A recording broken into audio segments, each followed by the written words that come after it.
Nail. Yeah, that's And what then we can't. he go to the doctor again tomorrow. Trying to get it. Yeah. This hip thing is not. I'll bet you anything.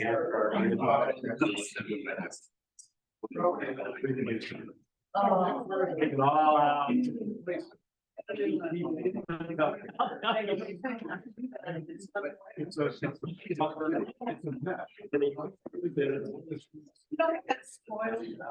Now it's like, I don't know.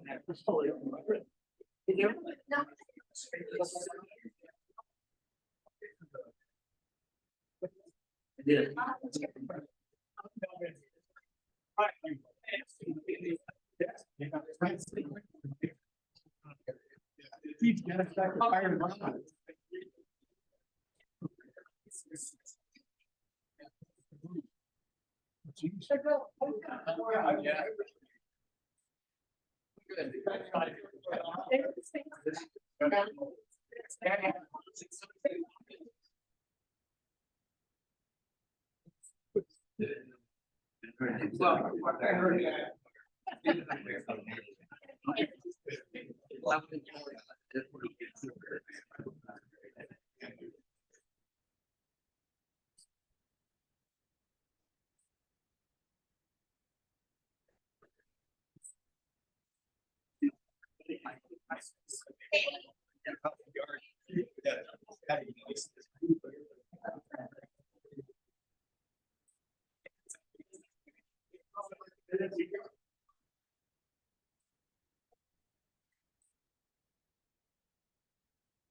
I don't know.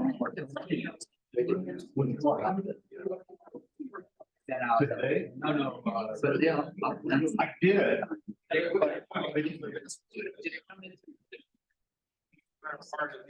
My grandma's.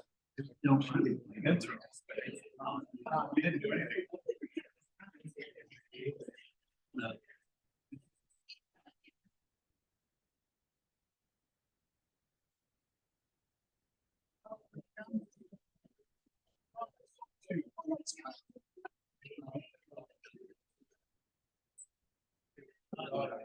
You might.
And I.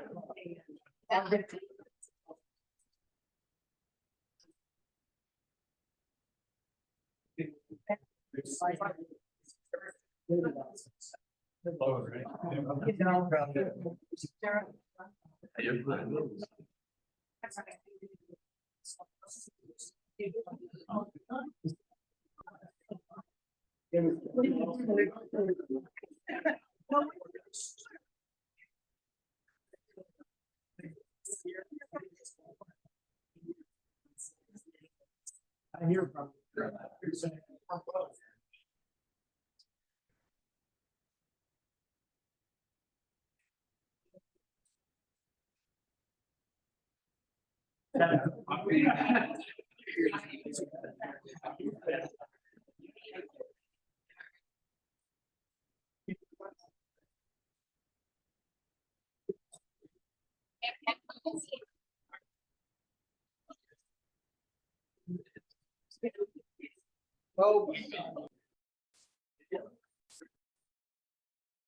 Okay, we've got 7 o'clock, so let's call our meeting to order, huh? We'll start with introductions and a roll call. I'll start here. Everybody introduce themselves. I'm Bill Hanna, and I'm the new president of the council, so I'll have to see how I do here my first time. I've had good tutoring from Dan, so I hope I do well, and Robert helped me get prepared for the day, so we should be all right. Nudge me if I need some help, okay, either side. With that, my address is 208 West Clear Lake, and I'll pass it to Guy for intros. Guy Rogers, I'm street and utility superintendent for the lake. Jessica Swander, 7382 East State Road 120. Burton James, Jim McLean, 1226 Quiet Harbor Drive. Jim Hall, 154 West Clear Lake Drive, and I am new on the executive committee this year. Stay new this year, but I'm re-up from previous years. George Tanko, 134 West Clear Lake. Mike Hawk, attorney to the planning commission. Jennifer Saddison, line clerk. And Robert Hoy, zoning administrator. Okay, Robert, do we have a quorum? We do. We do. With that. Hey, Bill. Hey, Bill. This is just want to introduce myself. Dan Rippey, 126 Lakeside Court. Thanks. Thank you, Dan. You want to review the Zoom? Robert? Yeah, not a problem. So anyone that's with us tonight via Zoom, when we have the public hearing portions of the meeting tonight, if you wish to have your comment heard, you can either type it in the comment board, or you can click reactions and raise your hand, and then we'll call on you so you can speak. And those of you that are here, we're getting kind of full. Just remember, speakers are in the ceiling, so people that are on via Zoom might find it hard to hear if there's a lot of extra chatter, so we'll try to keep it down a little bit. And just for the members, make sure you're speaking into your microphone so people on Zoom can hear you, and so that way we can take minutes later a little bit better. Thank you. All right, so the first order of business here, beyond the introductions, is the approval of the agenda. So Robert, you have the agenda displayed. We're calling the order, approving the meeting minutes, then we'll get into budget items. Actually, we have none. Then we have applications, petitions. So we have one that was carried over from 2022. And then any old business, I don't believe we have any. And we've got a host of new business items. Most of the, well, we have the first two. We have a UDO change that George will walk us through. We've got two feedback proposals that we'll talk about, and then maybe a little bit of administrative open discussion on some planning for 2023. And then adjourn. Can I have a motion to approve the agenda as published? So moved. I have a motion. Can I have a second? Second. All right, we have a motion and a second to approve the agenda as published. All in favor, say aye. Aye. And all opposed. Motion carries to accept the agenda. There we go. Okay, next item is then approve the meeting minutes from February 7th. Pull the meeting minutes up. Yeah, just accidentally deleted or closed out of it. Robert and I were working through a new plan to allow him to display things a little quicker. We got to get one additional piece of equipment that I think will help, but we'll get there.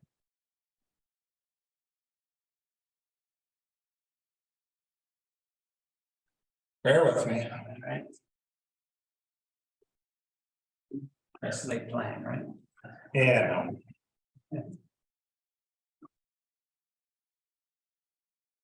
I trust the commission here has looked at the meeting minutes. Are there any questions or corrections to the February 7th meeting minutes, as you know? I have time. Okay, so hearing no comments or corrections, do I have a motion to accept the February 7th, 2023 meeting minutes as written. This is George, and I move that we accept the minutes as written. Good, we have a motion to accept, second, Second. and we have a second. All in favor, say aye. Aye. Aye. And all opposed? Very good. Any abstentions? No. All right. So motion accepted for the meeting minutes. They're in the book. Is that on track? Yeah, we're back. All right. That's so the next topic to discuss is again the budget items, and we have none this time around. And then we get into applications and petitions. So we're gonna look at the 2022-02, which was started up last year. Let me just review the process here a little bit. Robert, can you display the flow chart? Okay, this is the basic flow chart that we'll be walking through. We are currently at step 7. So sort of in the middle of the page is public participation. And our objective will be to get to step 9, which is to recommend this change to the town council. Recommend either favorable or unfavorable, depending on how the discussion goes. We will have a chance for public feedback, and then we'll get into a vote to approve the proposed amendment. And then we'll look to make that recommendation. So those will be the steps that we'll take. Detailed in section 9.1. Can you show that next form, Robert? 9.18, I think is that. No, that one, those 5 here. Yeah. So just something to keep in mind, there's 5 criteria outlined in the UDO that the board here should be keeping in mind as we think about whether or not this amendment should be approved. So A through E are items that we'll all be mindful of when we go through this. The sponsor, which is George, will have the opportunity here to present the proposed change. As a group, we'll talk about clarifying questions, and then we'll ask Robert to summarize the feedback, the public feedback.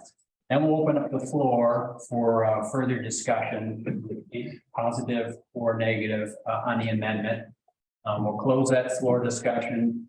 PC will discuss further, and then we'll open that up for vote. All right. So with that, we'll hand it over to George. Robert will display the various documents that pleasure walk through. Okay, thank you, Bill. First of all, I'd like to thank Robert, who has posted the UDO change 2022-02 on the website. He posted the feedback forms. He gathered the data and he's compiled it for us. So Robert, I appreciate what you've done. I know we've had a few wrinkles, and at each iteration we're getting better, and I look forward to this going seamlessly as we move forward with UDO changes. Second of all, the community, the folks gathered here, the folks on Zoom, we're here to listen to you. Your opinions are important to us, either for or against, support or opposed. And I just can't thank you enough for that feedback. I looked through every feedback document that came in, read the comments, and there's significant information to be gleaned from them. Robert, in turn, compiled those for us. So thank you, community. Tonight, we're going to both discuss as the Plan Commission here and have a public hearing for the community on UDO change log number 2022-02. In February, members of the community asked me to sponsor a change to paragraph 5.09A2 in the UDO. The request is to clear up language that was contradictory and confusing. The change would delete 2 words in the first sentence of the UDO and delete the entire last sentence. And we'll get into that in that detail in a little while here. In your feedback forms, you received those changes. So hopefully you've looked at them and you've seen exactly what's the proposed change. The basis for the change is to remove contradictions, add clarity, attain uniformity in language, and last and most importantly, support our comprehensive plan. The contradictions that are in the current UDO is, one is 2 words, guest quarters. Guest quarters implies residential when the sentence that follows it specifically states residential units, studio apartments, businesses, and the like shall not be permitted. So as you look at the UDO and it speaks that guest quarters is allowed, the next sentence says, no, it's not. Clearly a contradiction of terms, so we need to remove guest quarters. Clarity, UDO zoning district 2.16 and development standard 5.04H. Both state no sewer or water in lake accessory. Additionally, if you look at the definition of accessory structures in the definition section 11-03, it states it is not designed for human occupancy as a dwelling or commercial use. So accessory structure is not designed for human occupancy. Next, we have uniformity. This is the only place in UDO that variances is addressed outside of Article 09 processes, specifically 9.19 variance. To walk through a variance is more than to get water and sewer in a structure is more than just having a variance. It expands to the town council having to approve the water and sewer after you get the variance. So this misleads you to think that a variance only is what you need. There's more to it than that. And section 9.19 will direct you to the greater needs there. And lastly, and as I said, most importantly, support the comprehensive plan. The comprehensive plan policies and objectives. Number 1, housing elements. The policy 2.2 and housing elements discourages new residential development, particularly those with direct access to the lake. The objective under that policy, objective 2.2.1, eliminate new and second tier access to Clear Lake.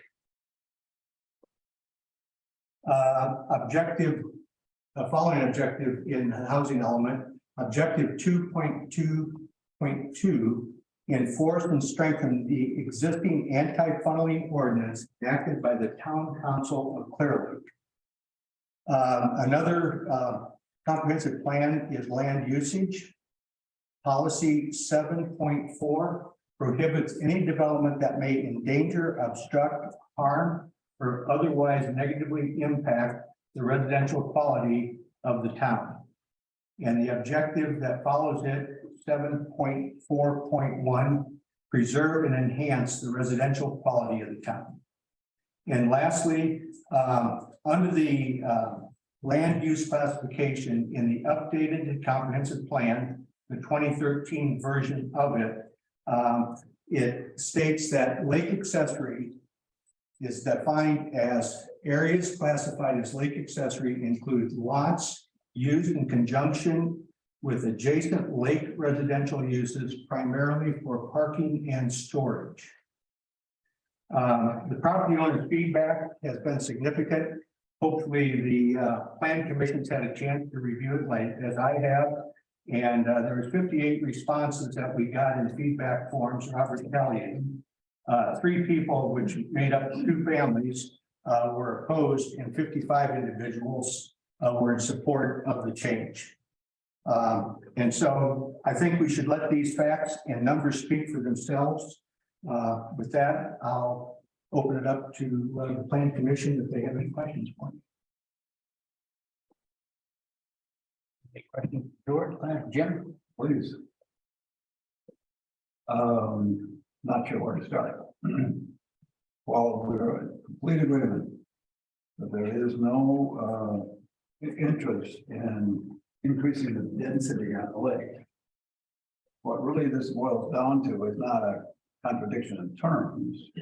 It's a matter of, are we going to continue with the concept of guest quarters or not? This is clearly an attempt to eliminate a right that lake accessory property owners have to have the potential to have guest quarters. The UDO clearly intended that we have guest quarters. In defining an occupiable accessory structure, LA accessory structures, the UDO says occupiable accessory structures may include a garage converted to an art studio, woodworking shop, guest quarters, or recreation room. Residential units, studio apartments, businesses, and the like shall not be permitted as an occupiable accessory structure, period. However, that's my own addition, occupiable accessory structures may have a full bathroom and or utility sink if the owner is granted a variance allowing on-site sewer and interior water. But under no circumstances shall a kitchen be permitted. Like accessory structures, LA district definitions. Occupiable accessory structure. Definitions. Accessory structure occupiable. An accessory structure used as a habitable space that is clearly complementary and incidental to primary structure's use. Sorry, didn't have my microphone on. For example, a recreation room, an artist studio, woodworking shop, or guest quarters. This is built into the UDO.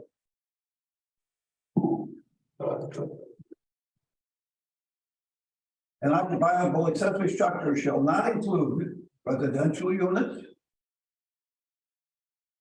studio apartments, and businesses. An occupiable accessory structure may be combined with a storage-based accessory structure. So occupiable accessory structure is a fundamental part of the UDO. And we're trying to get rid of that and deny every LA lot owner the possibility of ever having guest quarters. Definition, guest quarters, Article 11. Guest quarters, an accessory structure used for overnight guests, for example, a sleeping room, including a full bathroom and climate control for cold seasons, but not including a kitchen. Guest quarters are not rental units or boarding houses. Now, guest quarters kind of sort of similar to the recreational vehicle standards. If you could park an RV on your LR or LA lot for up to 8 continuous days. The whole intent of guest quarters by the authors of the original UDO and surviving successive changes was to provide temporary overnight housing for overflow guests. And to that extent, they even defined for RVs the ability that a park recreational vehicle shall not be used for, a park recreational vehicle shall not be used for camping, signaling purposes, or loading or unloading purposes for more than 8 days in any 30-day period. So we're not breaking new ground here with the guest quarters. It's existed from day one. But there is a concerted effort to eliminate the possibility of guest quarters. And I believe that the reason that the language is in the UDO imperfect as it is because they wanted property owners to come before the BZA. I'm the chairman of the BZA. Come before the BZA to negotiate whatever was required to make sure that it did not become a residence or a rental. For instance, the back lot would have to be tied property-wise to the ownership of the front lot, never to be separated, never to be spun off as an occupiable structure. And second, to make sure that there was an understanding that there would be no renting, etc. So this is not new stuff we're talking about. It is a fundamental change intended to deprive LA lot owners from some of their existing rights. It is certainly agreed that the language needs to be cleared up. And it has even been suggested that perhaps guest quarters should be redefined as a special use or something within the LA district. That there's certainly room here for additional conversation. And I'd like to speak a little bit about the feedback form. The whole orientation of this form is negative, is to get rid of guest quarters. If you are in support of this, is there an opportunity here to check undesirable view shed, harmful to natural resources, undue strain on infrastructure, risk to personal safety, undesirable development density, undue strain on enforcement, undesirable aesthetic appeal, increased population? Where is the support opportunity here? There is none. There, as George had pointed out, there were 55 responses in support of getting rid of guest quarters. 3 of those came from the same addresses, so there's actually only 51 different properties being represented here. And 2 of the folks didn't include their addresses. So there's 49 properties represented in the responses. 19 of those folks give no reason for their opposition. 17 of them said that the reason for their opposition was undesirable view shed impact. And we're talking about a garage, a lake accessory garage. It has no undesirable view shed impact. 19 of them said it was harmful to natural resources. It's the same structure you're going to put your boat in. 11 of them said that there was a risk to personal safety. Whose personal safety are we talking about? My grandson sleeping in my garage? 16 of them said that there was an undesirable aesthetic appeal. What? A garage is a garage. It's going to be built to the same standards, whether or not, in any event, sorry, I don't want to do this any further. Hey, Mr. President. We add together the population of the lake. Just a minute. Question on the line? Mr. President, I would like to issue a point of order. Comment here. As you introduced this portion of the agenda, you articulated where we were in the process, which was to review the public input to the Plan Commission. And it seems like we've gotten Plan Commission discussion inserted in front of public. And so I would like to recommend that we move to public, and then if there's new information from public comment, that we discuss that amongst the Plan Commission. I tried to make these comments at the last Plan Commission meeting where we referred this change to this public hearing, and I was cut off by Dan Rippey and not allowed to make them. Well, I can agree with Dan, just the order of sequence was some questions for George. And then for feedback, and then back to the PC for final discussion, so it's a subtle point of order, but you were very near complete, I think. Almost. Why don't you continue?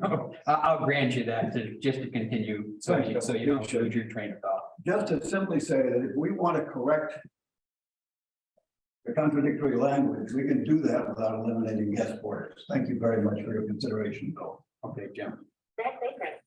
Okay, any other questions for George on clarification? Amongst the PC? If not, then I make a motion to open up for public comment. Do you want me to give the feedback results? Oh, yes, I'm sorry. Thank you. So why don't you display the public feedback?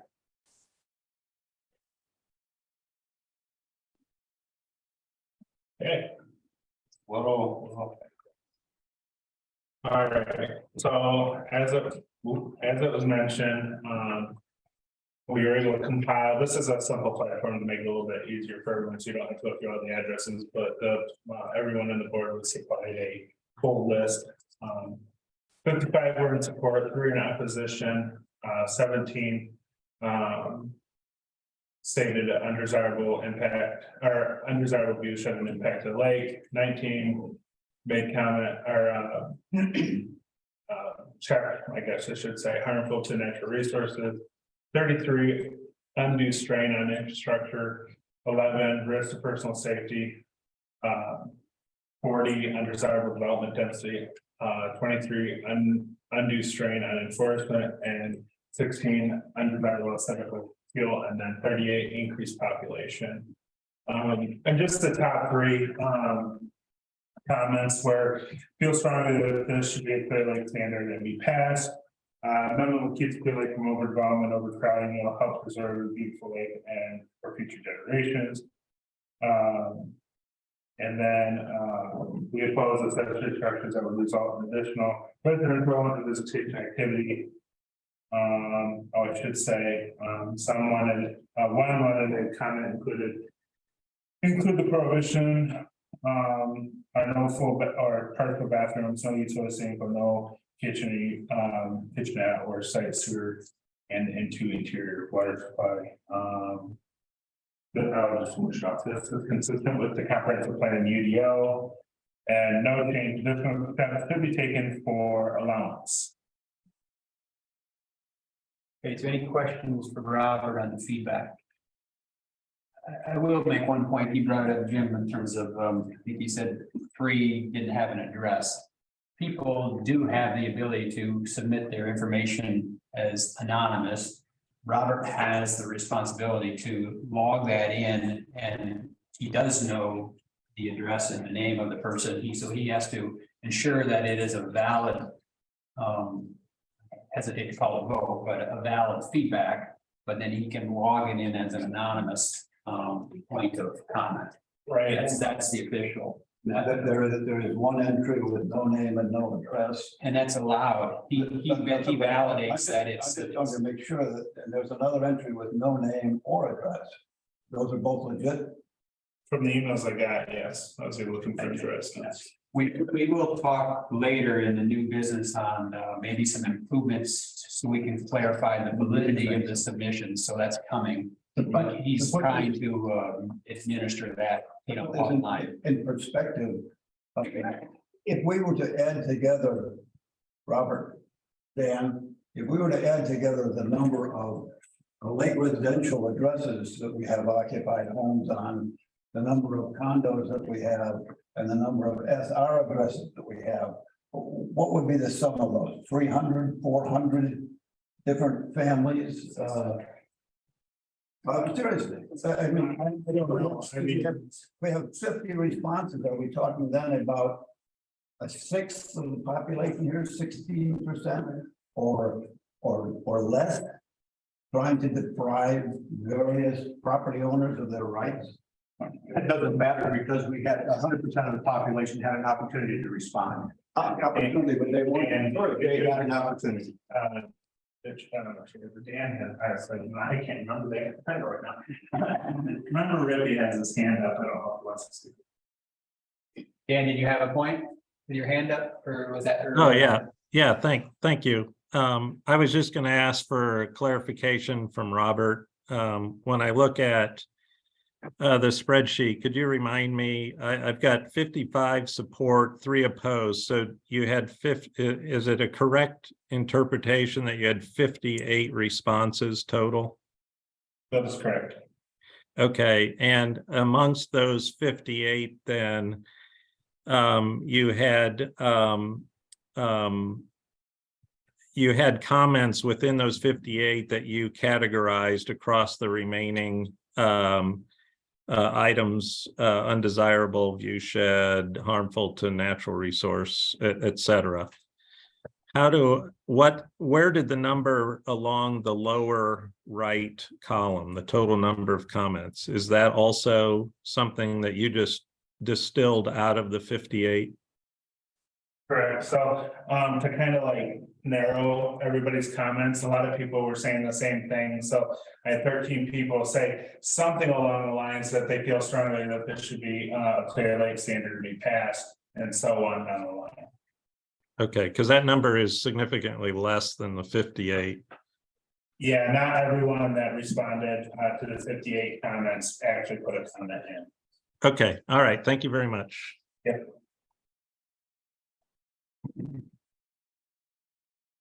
Robert, question, for those that opposed, were there any unique comments on the opposition? The ones that opposed, it was basically that they didn't want to see the change, and they wanted to actually encourage the allowance of guest quarters and maybe take an additional steps to, you know, put it in place a little bit better. There's virtually no opportunity to choose the reasons for your opposition to this. Other than the comments, that's what I just. You know, you could write in a comment. Yeah. And again, Jim thought that 50 or 60 or whatever the number is, but you know, that's our democratic process. You have to vote before we start. So You don't have to vote. If well, you're not I shouldn't say vote. you don't have to vote. But you should log your feedbacks and your voices. Well, I mean, it would be certainly very desirable if somebody would go out and speak the bushes for all of the folks. Here.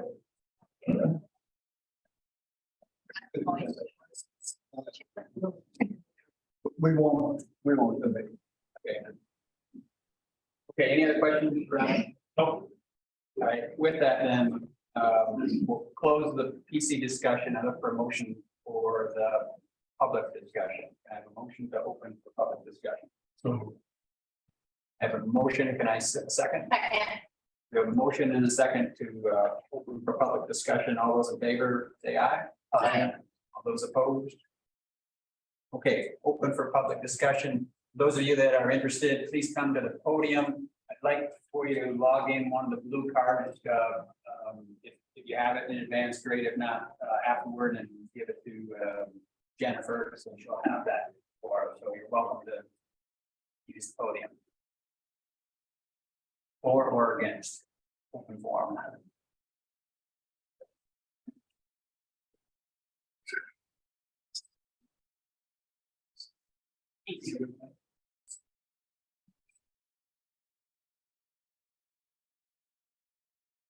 Good evening, board. My name is Brian Weber, 822 South Clear Lake Drive. So.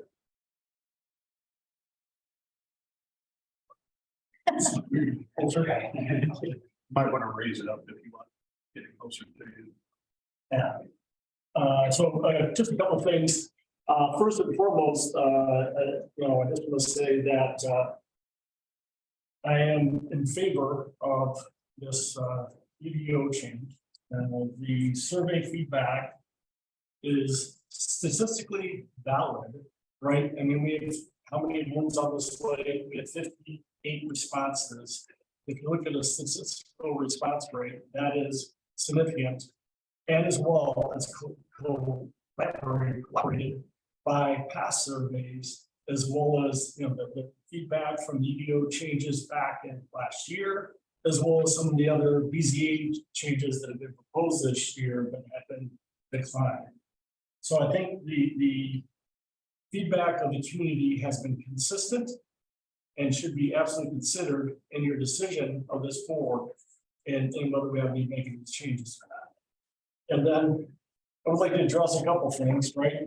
Jim, you were concerned about, you know, what is the safety impact of this change? I'm not concerned about the safety. Oh, no, you were indicating that wasn't a valid argument against this UDO change. And I'm here to say, at 822 South Clear Lake Drive, I'm at a high point on the lake, about center of the lake, and I get to see everything that happens on the water. And I see how many near misses happen on this water and how many times we come close to having another tragedy on this lake. So adding more people, putting more people on back properties is going to negatively affect us and potentially cause another safety concern. So I tell you, you need to consider that in your consideration of this. An impact on natural resources is the impact on a lake and the ability to, with all the additional people, additional use of the waterways, landways, and the impact of those. And just to give you an instance of statistical validation, right? There's a company called JD Powers. It's a large company. They do a lot of surveys. I come from the automotive sector, so that's kind of the way I think, right? They do surveys of new vehicle owners every year. Last year, they sent out 84,000 surveys to new vehicle owners across all brands, all makes, all models. Guess how many vehicles were produced last year? 15 million. So they touched 0.5% of individuals, and all the OEMs and many suppliers will spend millions of dollars to fix all the issues that are identified in that JD Power survey. So I'm just giving you some food for thought. Thank you for your consideration. Okay, thank you, Brian. Very good points. Anybody else have some comments to share? Anyone?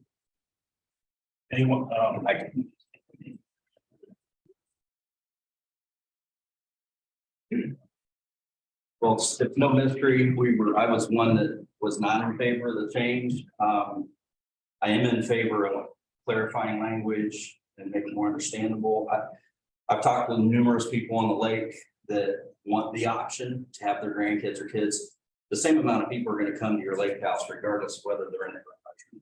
So it's not going to increase the population as long as you specify that you can't rent it out, can't be, it's the same group of people. My kids and grandkids come, or when someone else's kids and grandkids or friends come, it's the same group of people that are always coming.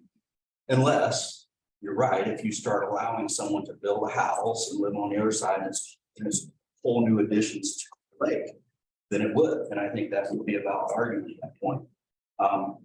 But to just have the option to have, I mean, I talked to several people on the lake that are already using their garages for that. And, you know, and they're still within the heights. Some people use their lower level garage. It's a camp area for the kids. So I think you get tied up in that. You know, it's been brought up, oh, if you have a bathroom in there, you know, I came to ask for a variance and was not granted that variance for a bathroom. I wanted the convenience of being able to use it, but I'm not having anybody live there. So bathrooms or bedrooms to me, or to have for your guests is a valid thing to have. It's a convenience sake for your family. And I think the UDO could be changed in a way that addresses the concerns about can't rent it, can't reside in it full time. Would you rather have an RV sitting there for 8 days, or you don't even see it inside of a garage? And that's just some people are going to use it. And as far as statistics, what I've been learning at least the last couple of years, I mean, the Clear Lake Alert is a huge improvement because a lot of people didn't even know what was happening. So that happened a lot. I mean, when I had my variance request, I think I got 5 notices over 3 weeks. I think I got my notice for this on Thursday. The forms were due Friday. So I had 1 day.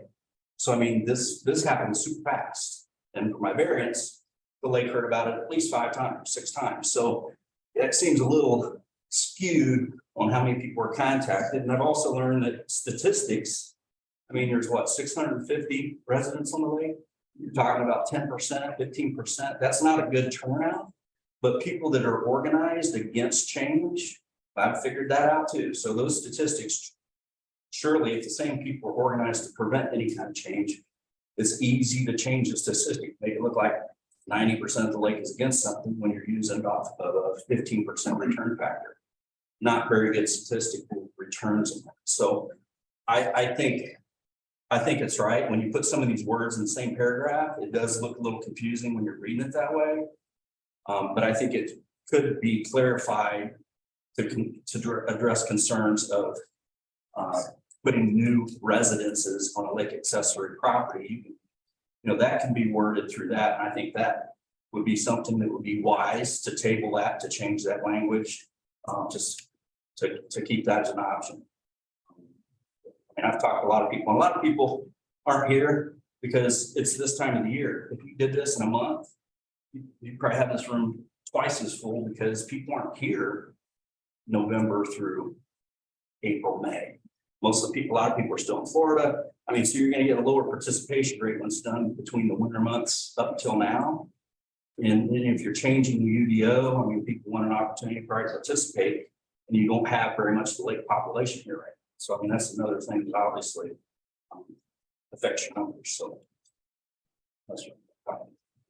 Okay, thank you, Danny. Good comments. Any other?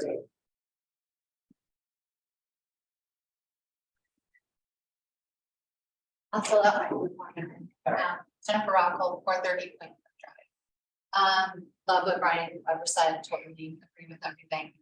In addition to the safety issue that you raise, the feeling is kids running back and forth across the streets, back and forth, back and forth. Let's talk about safety, they're crossing the street.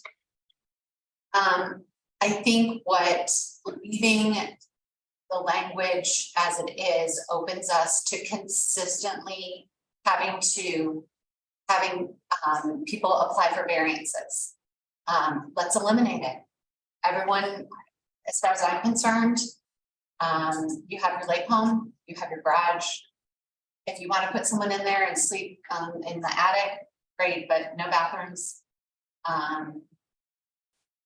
Just tired of having the same conversation over and over again. We are maxed out on the lake, as Brian said. You see near misses all the time. The more people we put on there, something's gonna happen. And as far as I'm concerned, I kind of clarified with a couple of people, because when you say lake accessory, I think, is that within your property or is that across the street?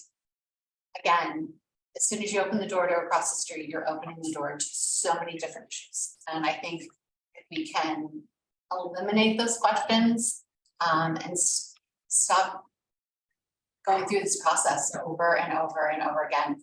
I think most of Clear Lake has said, residents have said, you don't want more people on the lake. And I think that just increases it. As the gentleman said about having his grandkids are already there, we're just gonna put them across the street. Or are they supervised? You know, that's the thing, they need to be on the lake, on the side. Thank you. Thank you. I'm sorry, the question. Jennifer Rockhold. Jennifer Rockhold. Thank you. Any other comments? Okay, Any comments via Zoom? Chris Schweiker here, Hazenhurst Condos, number 16. I just want to add my support to what Brian and Jennifer have already said. And I'll make one very simple point. If lake accessory properties are not allowed to have plumbing, then they can still be used for overflow guests. But once they have plumbing put in them, you simply can't police the fact that you don't intend for them to be used as rentals. They will be used as rentals. Or just extra overflow. Or, yeah, that's right. Or overflow. That's all I had to say. okay, thank you. Anything else? One last chance? Nothing more than I look for a motion to close the public discussion. George, I so move we close the public discussion. Get a motion to. Second. If you have a second, all those in favor, say aye. Aye. Aye. All those opposed?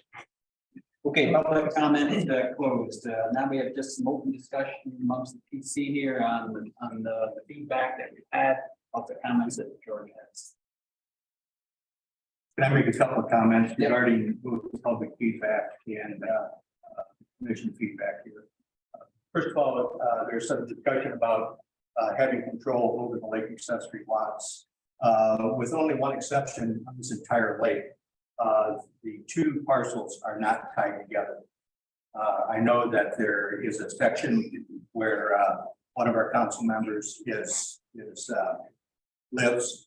To my knowledge, that is the only one. There's no requirement that you tie your front and back lot together. It's been demonstrated where recently they have been sold separate. Anecdotally, I can speak about rentals. When this was first, when the UDO was first presented in 2009, there's several homes that were built under the old ordinance in lake accessory lots. And the individuals stood right there and spoke that we will never, two individuals, never rent that property. Never. And I think I heard never over here. I'm here to report, I could take you to both those properties today, and they're both lake accessory being rented, not to a family member, but to nobody related to them. George, I can't help you there. Lake accessory. Well, it's the truth. Should, you know, back in the day, when the UDO was adopted, I thought that all of those properties that were residential in nature on the across the street, the lake, were zoned SR. And the UDO was As such, they weren't made non-conforming in LA, which you would be describing here. They were made SR and allowed to be expanded, rebuilt, whatever. those that had existing homes were SR. And so what happened with these two that you mentioned? That was separate from it. Why would they not have been zoned SR then? Well, they were zoned SR, but they weren't tied together and they're now rentals. And going forward, there is nowhere in the UDO that will tie your lake residential to your lake accessory. My point was that if you wanted my road on the BZA to have a bathroom in a lake accessory structure, I would require for my vote on the BZA that those be tied together. When the White Harbor Estates 8 lots were subdivided, they were all made to be tied in perpetuity to the property. I know that, and that was the property And I owner's see choice. no reason whatsoever, if we were to go forward with a squatters or workshop or she shed with a bathroom, that they wouldn't be required to be tied together. Well, to take a step back, the entire UDO has historically prevented residential in. George, the UDO specifically identified guest quarters as the place for my grandkids to sleep on an overflow basis, and they're either going to sleep in an RV on my driveway, or they're going to sleep in a tent in my LR lot, or they're going to sleep someday, if I ever get a chance to build a garage there. There is no impact on the number of people who are going to be on the lake, because my grandkids are going to be here, period. The guest quarters that you refer to, if you read the very next sentence in this UDO, We agree that it's contradiction. it contradicts it. No problem. It says residential units, studio apartments and businesses and the like shall not be permitted. Yes, To back up one more, go to the definition of accessory structures. The overall definition of accessory structures, number 7 in that definition states is not designated for human occupancy. It can't be any clearer than that.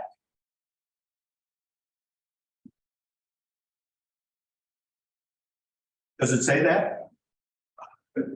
George, I read to you straight out of UDO Article 11, the definition of an occupiable accessory structure.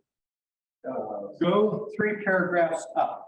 Well, let's fix the contradictions then, but let's not get into the guest quarters. That's what we're doing. That's exactly what we're doing. That's eliminating guest quarters. Stay tuned for the next chapter because guest quarters will be addressed. That's not for this discussion now. But Yes quarters could be eliminated and the variance needs to be eliminated. That's the proposal that's in front of us tonight. Yes. I understand. Statistically speaking, Mr. Weber did a great job in outlining the significance of the statistic that we're looking at tonight.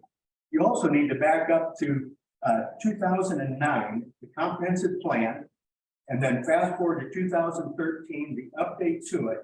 If you read the comprehensive plan in detail, you will see that 90+%, not 58 people, 90+% who responded to the comprehensive plan. And yes, we did solicit 100% of the lake on both those occasions, door to door, to get feedback. Over 90% are opposed to water and sewer and guest quarters across the road in Lake Accessory. And then you look at every statistic we've had, and this is what Mrs. Rockhold alluded to. Every statistic going forward has been 90+% on no water and sewer. So the community is screaming, enough is enough. It is clear, George, that your constituents agree with you. But Jim, my constituents have been out of doesn't care. It's at the worst, they don't care. Well, can I make a statement here? All right, I'm done. That's okay. This is obvious that between the two of you, this is an impasse. Okay, and we just keep regurgitating this over and over. So I'll make a couple of comments that I feel are pertinent. Safety is an issue in some spots. In your spot, it is, you know, where you're located, it's not an issue. You don't have a lot of through traffic. In other areas with the increased number of golf carts, kids driving that aren't supposed to, we have more and more people from outside coming to the yacht club.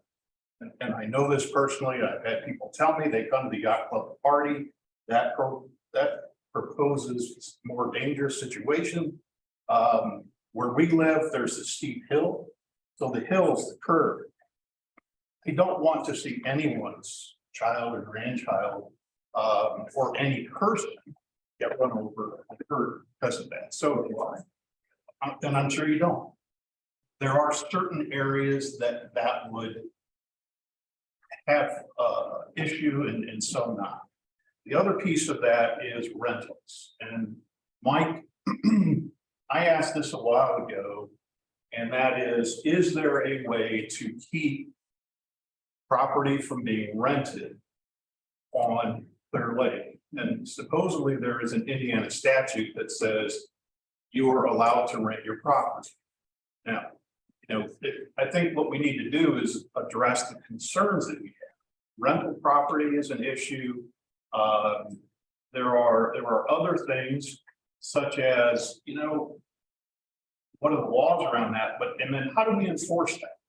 If people say, no, we're not going to, what means do we have to enforce it? We don't. So those are some of the other issues. The other thing is there are some homes whose lot coverage is very large. So yes, there are.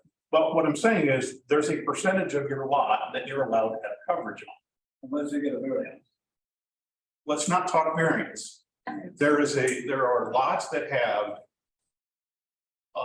no room to expand. There are other lots that if you want to add on more living space, you certainly should do that on the resident side, not across the road. But your point that additional density, 4, 5, 6, 7 bedrooms on an LR lot is more desirable than having an occasional kid sleep in a garage? If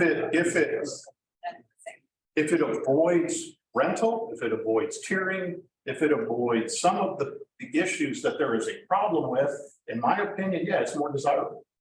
Why not? So I'm not saying you shouldn't be able to accommodate family. We all have growing families. Yeah, absolutely. And it's going to keep growing. And I understand the need for the expansion. But I think if we're well thought out, we keep coming back to this one point.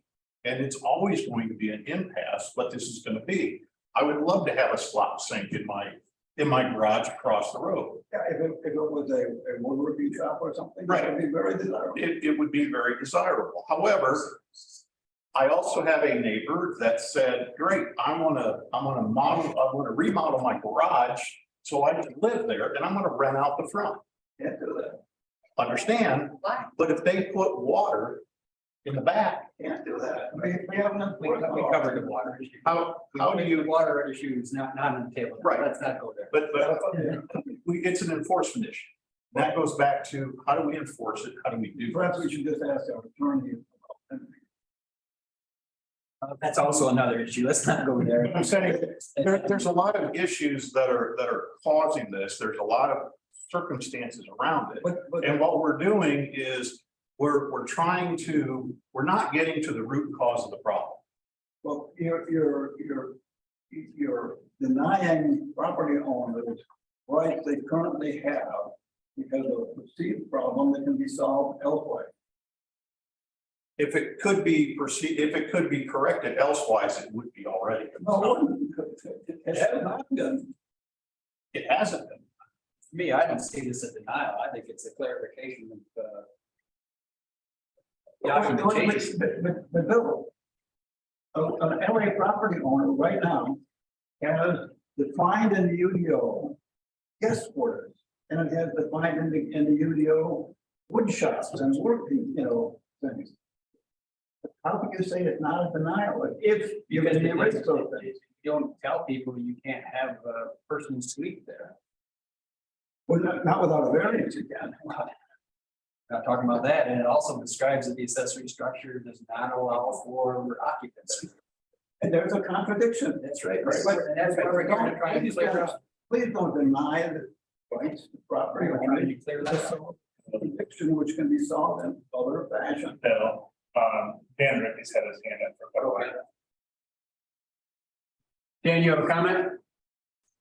I do. First of all, I'd just like to say that,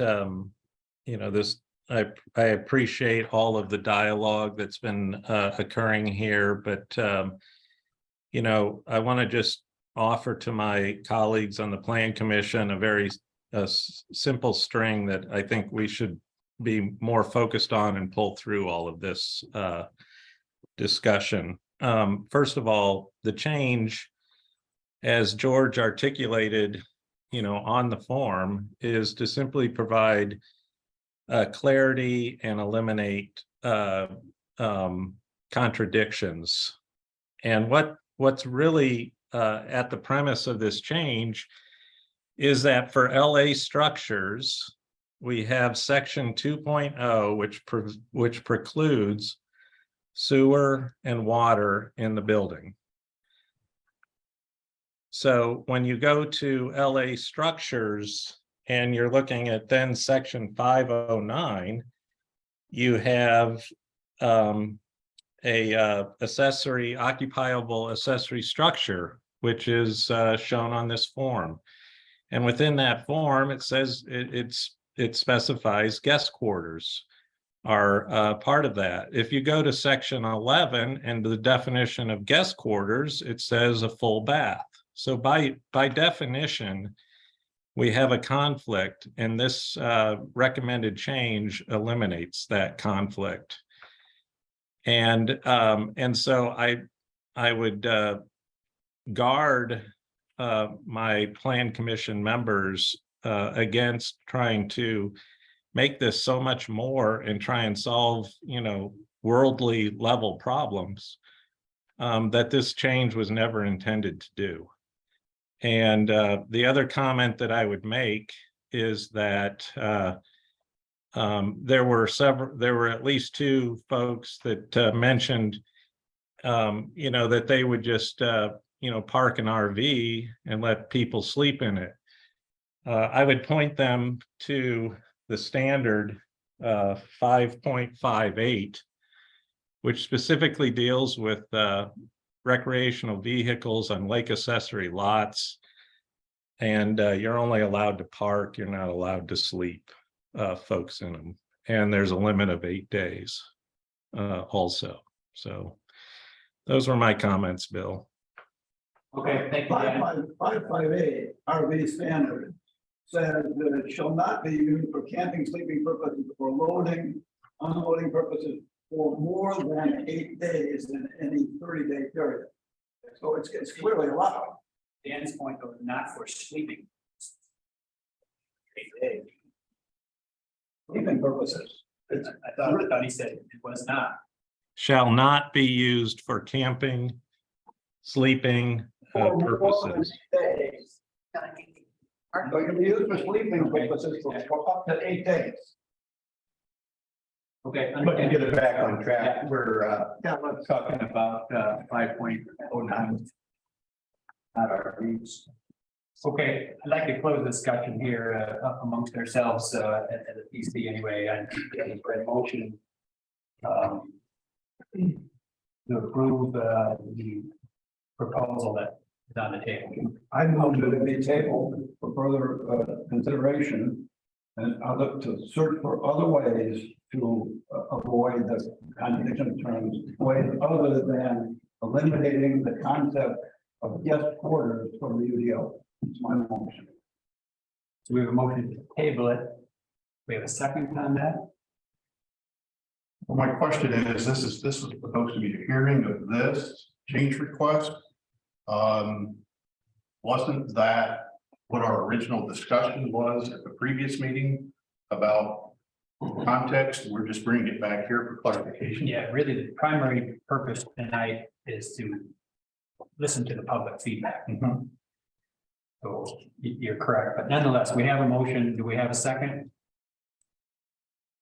If none, then I look for another motion to accept or reject. This is George, and I move that the plan commission pass the UDO change log number 2022-02 to the town council with a favorable do pass recommendation. Okay, we have a motion to accept and to recommend that the town council is favorable. So we combine that. Thank you. I have a second for that. Second. We have a motion and a second. Let's do a roll call vote on this one, if you will, Robert. Yep.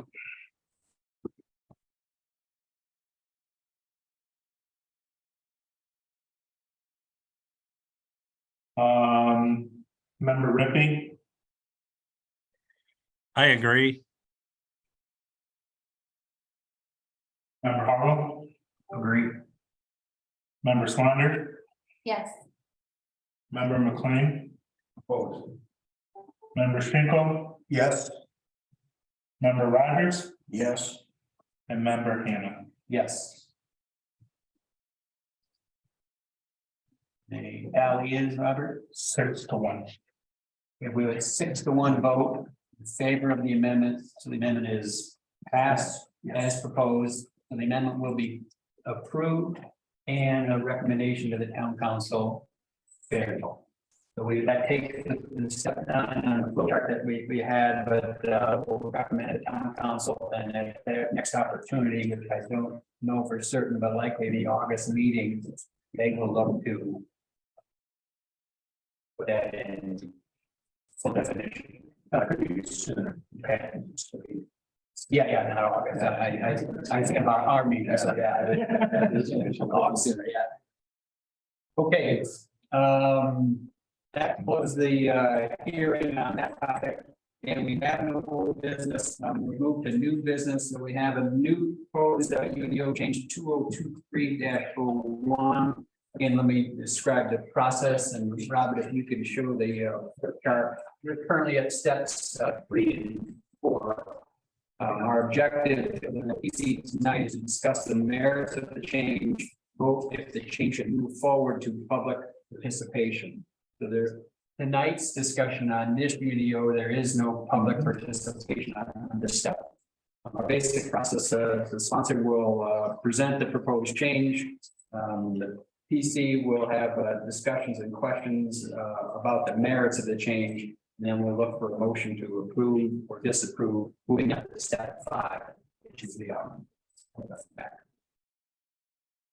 With that, George, I give you the table and allow you to review UDO 2023-01. Well, thank you, Bill, and I hate to keep dominating the floor here, but I guess I got two key agenda items here.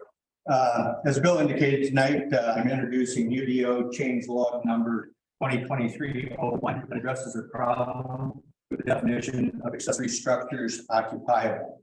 Sort of the previous discussion that we had, and a lot of the arguments to make this change are similar to the arguments that we just had.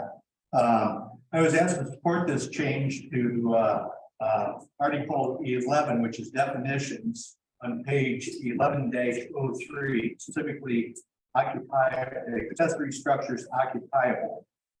This proposed change was initiated at the request of community members after confusion occurred at an April 11th BZA hearing.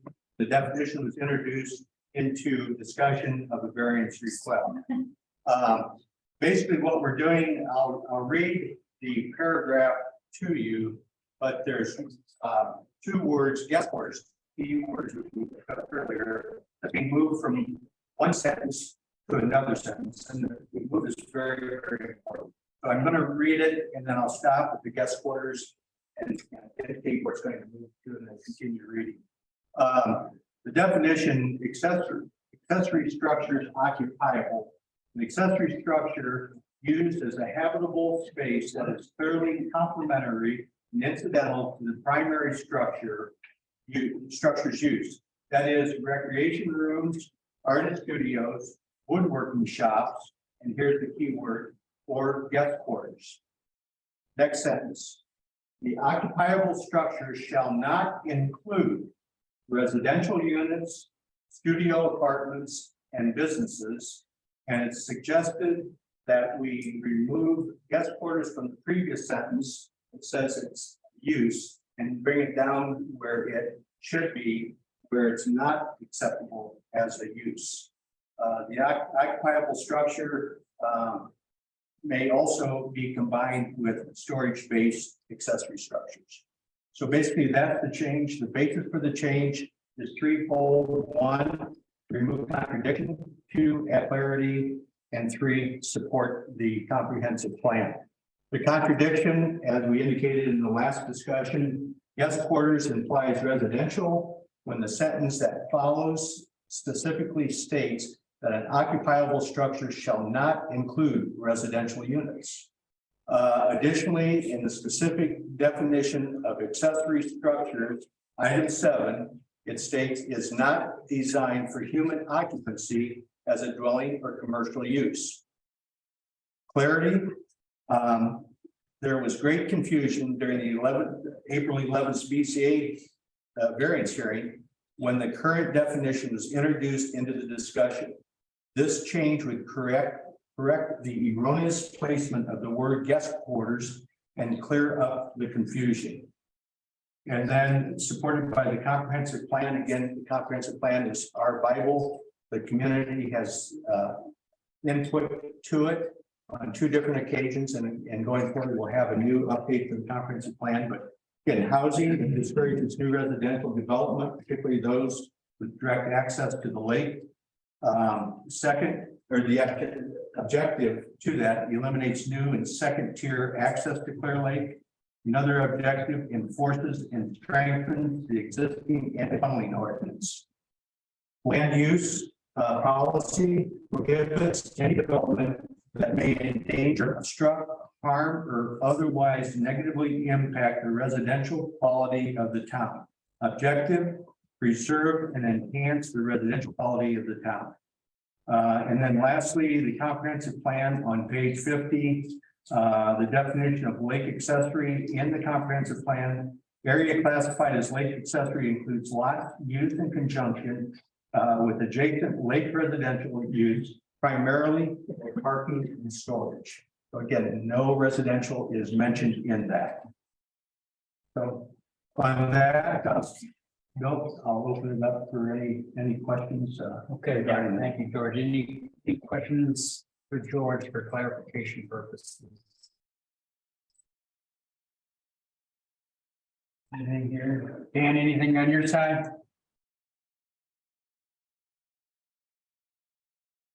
Hearing none? There, go ahead, Dan. Okay. Yeah, thanks, Bill. You're reading my mind. Um, yeah, the thing that we need to understand here, George, and maybe a question for you. The dialogue that we've had over and over is really isolated to lake accessory districts. When you start looking at section 11, which is definitions, you have to open up your aperture to the entire UDO. These definitions apply to the entire UDO, which, as you know, is comprised of many different districts. And when I did a search on accessory structures occupiable, it shows up across 8 different districts, of which one of them is the Lake Accessory District. And so I don't know if you intended to prevent an occupiable accessory structure in all 8 districts, or whether you were thinking of the Lake Accessory District on its own. Well, Dan, that's a good question. And basically, what we're doing here is cleaning up the definition of accessory structures occupiable in 11-03. And all that it touched would follow. But I think if you look across the 7 other districts other than Lake Accessory, I think in many of them, it's perfectly reasonable to have guest quarters. And so I would be concerned with, the broad change as it's currently written to apply to all districts. Well, there may be other opportunities to accommodate occupancy other than with the word guest quarters. So that's my comment and feedback to the change as written, George. Okay, thank you, Dan. Yep. So I hadn't noticed that part, and we need to rethink as to how. Well, with the question raised, I would suggest that we rescour that and make sure that there isn't another item that would interfere. Yeah, I think it's But probably. I do believe, and I did not bring my UDO. This is not the time or place for me to read through pages. So I can't go and validate each and every one of those, but I do believe there is accommodations for it. Yeah. Yeah, so we may have. But I don't have that argument. Yeah, I'll we may put it here in have, front of me. some homework on that point, just to confirm we haven't, maybe box somebody out of a valid, use. Mhm. Yeah, good point then. Yeah, good finding. Yeah, tonight, this discussion was, this aspect was not for public Right. input. So pardon us for not going out to the public. We certainly at the end can have any discussion that you want, but it's mainly just for the town council. Yeah. So I guess I would suggest that we table this and just validate the points that Dan made. Make sure that each and every one is covered with the proper occupancy. Yeah, as yeah, opposed yeah. to Either neck it down just to like resident zone, or find out if the other zones have at least an opportunity to use the land as appropriate. So I'm open for further discussion, but I certainly would move that we table it to get this August. I would agree. Okay, we have a motion to table this UDO likely till the next meeting in August. Do we have a second? Second by Jim. So we have a motion and a second to table. All those in favor, say aye. Aye. Aye. And all those opposed? Okay, good discussion. Thank you, Dan, for bringing that point up, and we'll continue to do some homework on that one as been tabled, and we'll move on. Okay, back to the agenda, Robert. I think we're at a few points of new business. The new business elements will not necessarily be open to the public, but you're still all welcome to listen. And we've got some, I think, some enhancements that are valued for everybody here. First one on feedback form. So I'll preface this here a little bit. This initiative was generated with some recent difficulties that residents have had in submitting their feedback forms. We have feedback forms, changes like the ones we just looked at today. We have feedback forms at PTA and another version of that. There's several out there. It does take some level of computer literacy there to see to submit forms and have some unrecognized or unexpected glitches as well here in the last couple of reviews we've had. So in addition to task collating all of this input and summarizing the inputs that we saw Robert is a very manual task. And use some automating. So Robert took the initiative to improve the process, and I'll let him take it from there. At the end of the presentation, we'll have some discussion amongst the PC here. And I'd look to make the proposal to kick off a type of test case amongst the town administration and look for unexpected issues with his new proposal and overall efficiency. So again, Robert will show what we've got, and then we'll look for a next step being a test case amongst ourselves. The town, PTA, all the employees, and just see how it works. All well that we roll out for the entire public. So with that, Robert. All right, so it's a pretty simplified form, no different from the one that you get paper-wise, except you don't have to turn paper in, you don't have to turn anything on. All you have to do is click a link on our website or on your reach alert, because it works not only with a computer, but I'm going to big mode because it'll show you what it looks like on your guys' end. There's a computer, but even mobile devices are able to submit this form back. So, going back, because I put requires and won't let me go any further. It has all the same items as your general feedback form. To be honest, we broke into that discussion about that stuff later. We're still trying to work out clarity on that. Basic information, but Medford Lake address and name. So that way we can verify who we are, recommendation allows you to submit your answer, your insurance concern. You can click all of these, you can click none of these. You can go in and click other. You can click your comments and consideration, whether or not you'll be attending the meeting and how you'll be attending the meeting. So it says virtual, in person, or unsure is the options. And the cool thing about this is that you're into computers, it'll automatically collect all the data I need collected. I'll be able to go through and show the responses, or who's part and not, who the publicist.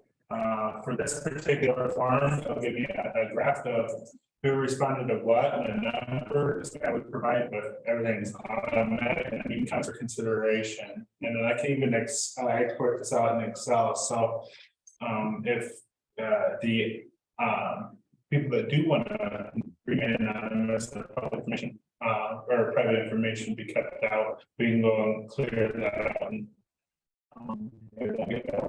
So that's what it looks like. Super simple. Of course, wording can change if members and people want to try to improve on the form. But it certainly, I think, because a lot of the feedback when I sent stuff out to everyone was it was hard to get it back to me, or it wasn't working. So basically, at the end of this, all you do is you click submit. And you're done. You don't have to email it to me, it automatically gives it to me, and that's it. So That's what it looks like. Also, I have the link where, right here, where you can go right to the public notice, so you can pull up the document that you're supposed to look at.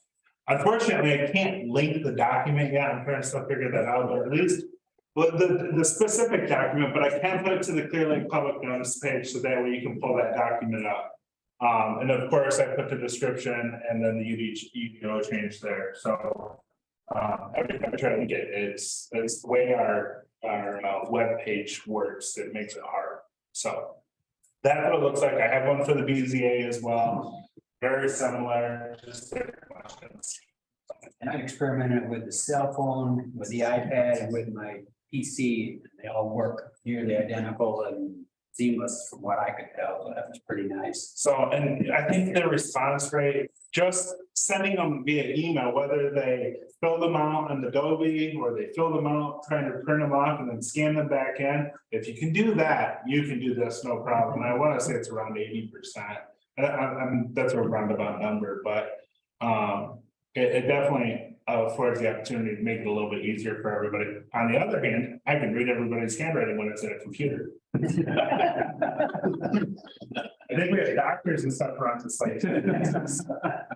That's the other point I like too, is currently all these go into Robert's zoning administrator email, so he get all the normal business plus all of these responses go in there. I'm sure in the past, things may have gotten lost. This way, they're all falling to one spot and it doesn't get commingled with all the other normal permit business and the like that he has, so it'll really have a separation of information and won't lose people's responses. I think there's a lot of value there. And it's not gonna completely take it away. Maybe it will, maybe it won't, but like if there are people that wanna come in and just fill it out in person, they're still able to do that. We will still have a blank copy of the feedback form that if someone wants to print it off and drop it off, they're more willing to do that. And of course, the one change would be is the ones that I have to mail, especially with the BZA ones, not so much for the UDO amendments, but the ones that I have to mail. I'll have to put a piece of paper in there saying, go to this link. To fill out the form or fill out this paper form, because I usually send a paper form to the ones that are like within 300 feet and adjacent, so. Outside of that, I think it'll be an improvement and it will definitely. Afford the opportunity that people can submit their stuff without issue, hopefully. Well, you have a filter on it that if I try to send in 2 or 3 responses, then it's gonna see. Hey, I don't think this is your second one, Junior. I don't think I can do that, honestly. So the cool thing about that is, actually I can export everything to Excel. I can figure out who the duplicates are. Okay. And we can get rid of the duplicates. I don't think, I'll look into it a little bit further to see if I can put a restriction on how many times an individual with that name can like that we look at. I haven't seen that option in this, but this is a pretty simplified form layout. Something to get us started. If it's really successful, maybe looking into a company that actually provides a little bit more complex item. Looks like a great start. Yeah. And it's free. For us, you're looking for feedback. Yeah. At what point in time, and I think, there was one comment made earlier here that the form seems to be, it was developed because there was a lot of letter writing and we made a lot of progress for people that are voting against something. But do we have the categories and other things when people are proponents of a change or something of that nature? And we can certainly redirect the form to include for that. Right now, it's just copied off of our existing form, but we can definitely work at it. It's very easy to fix, very easy to edit. And we can definitely include that as an element.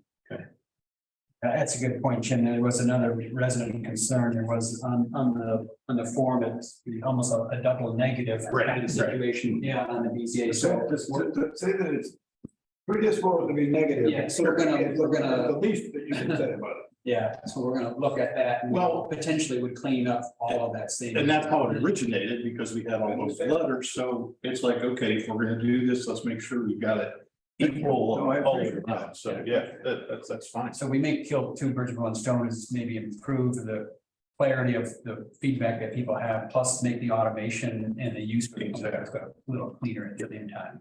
Dan, you have a hand? Oh.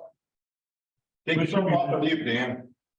Yeah, thanks. Appreciate that. I just, Robert and Jen, I just want to say how proud I am of you guys, bringing us up, in the world of the electronic age. This is really fabulous stuff. With that said, I would also like to remind, again, my Plan Commission peers that the objectives of the forms, when initially deployed, was to try and align the public's feedback to be consistent with the findings of fact that both organizations, BZA and Plan Commission members, have to essentially answer when making a ruling or a decision. And so the language that's used in the form is pulled directly out of the Unified Development Ordinance. So I would just say that if there's interest in changing the questions, which is a small part of the form, I would throw caution on that and say that those also then need to be rolled into the UDO. There would be a corresponding UDO change. And in the UDO change process, that would involve our attorney to make sure that the language was appropriate. So I would just add that to this discussion. The other thing that the forms were intended to do is to provide a means to consolidate similar comments, much like what we just saw Robert do manually with the two changes that we've reviewed thus far. And it's not clear to me, Robert, how that's done by virtue of this automated process. So maybe you could answer that. That is the caveat to it, is I would still have to review each comment that is made to kind of try to condense comments down. I wish there would, I don't want to say we could have preset statements, but yeah, I have to go through each one and then try to condense them down after that. Yeah, so then, and that's okay. That just says that there's some sort of a manual post-processing activity that needs to go on. So I would encourage you to try and document that so that we have an ability to review that as part of this committee on the steps that you're going to take to post-process it and produce the results then that we'll be using to make conclusions on. And then the third objective was to provide information from the public comments to inform metrics and also guide governing bodies, whether that's Plan Commission, BZA, or even Town Council. I think there's a lot to be learned about sentiments of our residents on particular changes and the like. And I think that it's not clear to me in the metrics that you're showing, they clearly help you in getting ready for a particular meeting. But I'd like to suggest that we also need maybe to look at it from the other stakeholders, namely council. So there might be some interviews or discussion that needs to be had to grab that as well. So, but job well done, great first step, and appreciate the initiative. Thanks. Right, thanks, Dan. Yeah, I would agree. It doesn't eliminate the manual sort of clerical effort, but greatly reduce it. Yeah, Robert, unless he finds an AI tool to summarize those comments, and I'm sure he'll probably start working on that. Okay, so what I'd like to propose is, yeah, Okay, I love the platform. Terrific effort. Following up on Dan's comment, if these questions simply reflect finding fact or three, whatever they might be, is there any need for further changes to the UDO? The only issues that are really significant are whether or not the findings of fact are on in the affirmative or the negative. I mean, how many years you've spent on the ski team is relatively insignificant. You know, or what your view of undesirable view shed impact to the lake. It's I believe that it all boils down to, for the zoning board of appeals at least, and I also suspect the plan commission, that it's the only things that really matter are the findings of fact. those are primary points of consideration. Yeah, so I mean, if the questions reflect the findings of fact, is there any need, and that's all built into the current rules of procedure, there's no need for further legal review, is there? I don't believe. I think Dan's comments were saying if you're creating additional conditions to approve or deny a variance by your questions. I would agree. Yeah, I would agree. That's a good. You can create more than what the state statute. Yes, if they simply follow the findings of fact, then Right. we'd be in business. Yeah. Okay, and the other point that concerns me gravely when numbers like these are reported is how many people can vote from one address? We're gonna cover that in a moment. Okay. Okay, so again, good point, effort here. I think what we're gonna look at is creating a trial case. Primarily amongst the town administration, as many people as we can. We may consider a handful of select residents that we could send it out to again as a trial. We'll make a dummy UDO or a dummy BZA and just see how the efficiency is. Okay, let's move on from there. The next one is submission guidelines. Again, I'll offer a little bit of background here. This was generated with some recent questions at BZA.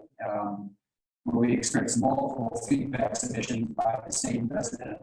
And then after a little further review, we couldn't find a clear description as to what qualifies a person to enter feedback and how many forms that person may be entitled to. We just couldn't find anything in the current documentation. So what our thought is that how can we define some guidelines so that it's clear on points. And with that, Robert's created a bit of proposal. It's only a proposal at this point. We'll let him review that and then just open it for discussion again amongst the PC here. And we'll go from there. This will take a little additional time, I'm sure. So I'm just out here for initial thought process. So I guess I'll just read verbatim. Due to recent discussions regarding public feedback forms and who can respond and how, following language is to entertain discussion on amending the rules of procedure in hopes to create consistency when going through feedback forms. It can be inserted within the rules of procedure, of course. I was testing in the public hearing sections of both the BZA and the Plan Commission. They're different sections also. I can't say the number for both, but the language would probably be the same. So for the purposes, for general information, for the purposes of the feedback form, is to guide residents on what information is pertinent to the public hearing. Number two, the completed feedback form will be supplied to the Plan Commission or Board of Zoning Appeals members before the review phase of the public hearing. The form shall be made available through the town's website. All completed forms need to either be turned into the town hall or emailed to the zoning administrator 3 days prior to the public hearing. This has been a common thing that's been asked of, but it's never actually been written down into a rule somewhere. So we're just following the same things that's been asked. Qualifying scenarios where the change kind of comes in. You consider feedback residential on these town conditions, name and address needs to be provided to verify the property owner. One feedback form per resident, no more than 2 per parcel. Reason behind this is husbands and wives don't always agree. So they should be able to support their opposition as they would like. A resident can mean a person's groups in which private property is owned. The point of this statement, and we can get better legal wording in there with Mike, but the idea is like if there's an LLC or a trust or something, the designated person for the LLC or trust should be able to respond to that, not everybody in that trust. If somebody wants an opposition in that trust as well, like, you know, brothers and sisters don't get along, then one form can be submitted in opposition at that property too. So that way it kind of gives an idea. It's just an idea. I think everybody's opinion should be, but we have to limit some of it because we don't want to get everybody's opinion, especially with an LLC or trust. And if a resident owns more than one parcel, only one feedback form may be submitted in the owner's name. Anyone wishing to abstain from providing their name for the public may do so, as long as the information is available to the zoning administrator for verification purposes. The zoning administrator shall take the appropriate steps to redact information and identify the resident / property owner. And I had my microphone off the entire time. I'm allowed to talk here. So yeah, it's just a start discussion. I know there's probably a better way of going about it, but it was just something that was pinging around in my head. And hopefully you guys were thinking about it too. So that's what I got. Step in the right direction. However, the devil's in the details. Does it boil down to then one in favor and one opposed for use it from loosely occupied property? And ideally, that would be, I think what we need to look at is like, if 2 individuals of the same address agree, it doesn't really make sense to have 2 in support when it's one person. So there could be language added or corrected to support that idea. I have no problem with it. It was definitely something that came up after I wrote this.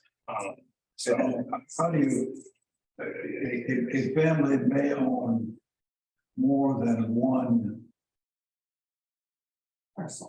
piece of land on which there is an occupiable structure. So does that John Smith get to vote just once, or does he get to represent the fact that he has a LA, LR, and an SR? and this writing, it only allows in this writing, it only allows once. Yeah, I mean, this gets kind of murky when you get. Yeah. It can, I mean, there's not going to be. We need to keep in mind too, the fact that these numbers really are just representative. They're not counting the electoral votes here. Yeah, we won't find an airtight, perfect solution. Yes. We're just looking to clean it up a little bit from where it's at today. So step in the right direction, what we're looking for. Mainly if I throw someone's feedback form away and I go, why are those feedback forms not there? Well, because you didn't follow the conditions imposed, we don't have. I took the results of the recent one and just simply sorted it in address order.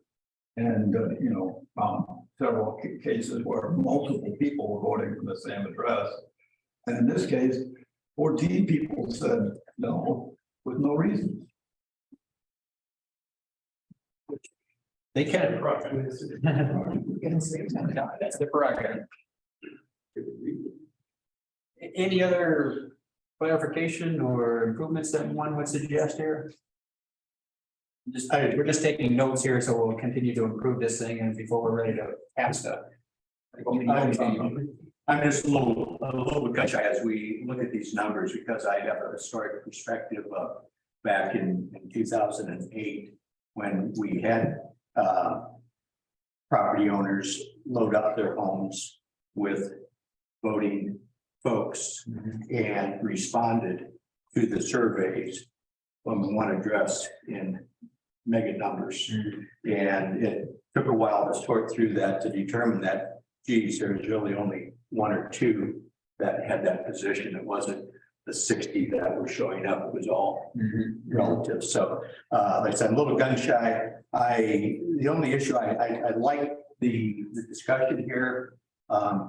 My recommendation, and this is just 1 out of 7 here, is that we have 1 vote per property, not parcel, but per resident. And certainly the town has that count of residents in our sewer tax base and in our database. Husbands and wives and arm wrestle or whatever they want to do to figure out who's going to get the vote, but let's just stick to 1 and that will simplify your life.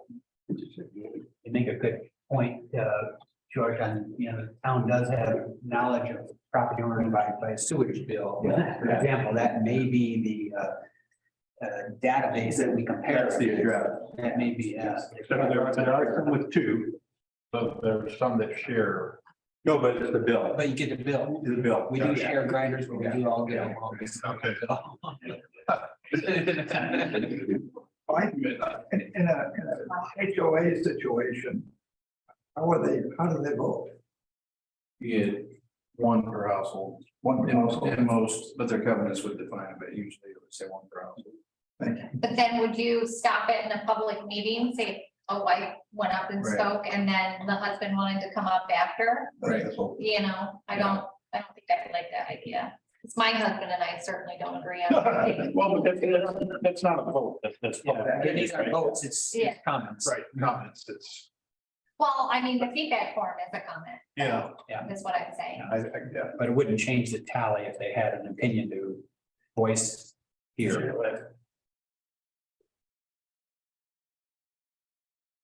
Dan, any comments on this point? Yeah, thanks, Bill. You probably felt my hand tapping your back.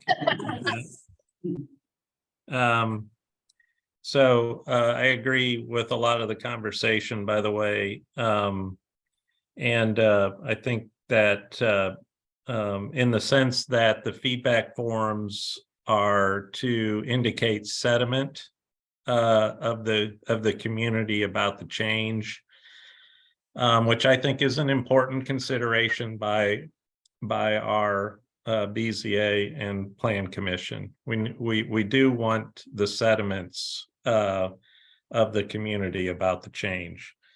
And so considerations about defining who has a voice in establishing that sentiment is an important one.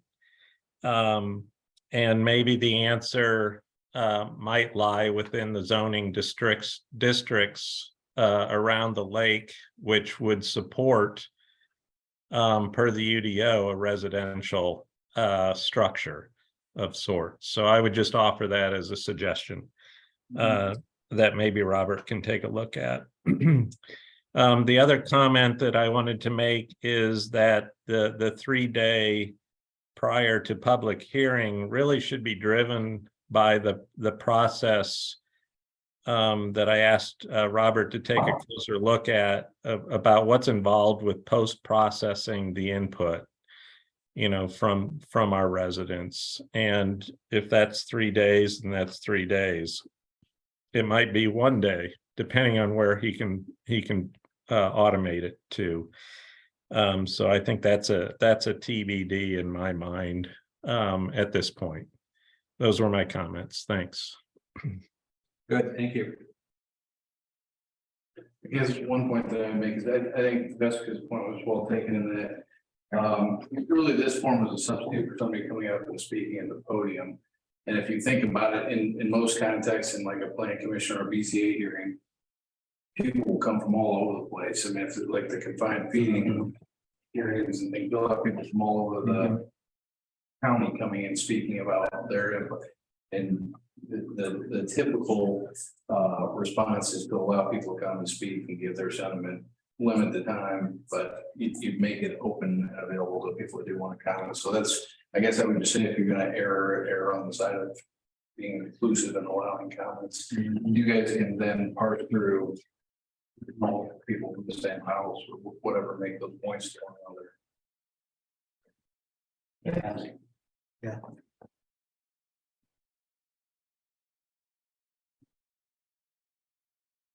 I guess in that case, if you allow multiple people from the same address, that's fine, and you can tally that up, everybody has their opinion, but you could also then identify some that have given multiple, so you can kind of look at it from a weighted standpoint to understand that.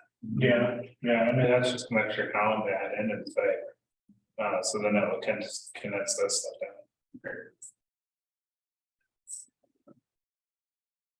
Okay, I think that's good input. We'll continue to digest that as we move forward here on how to adopt something of this sort.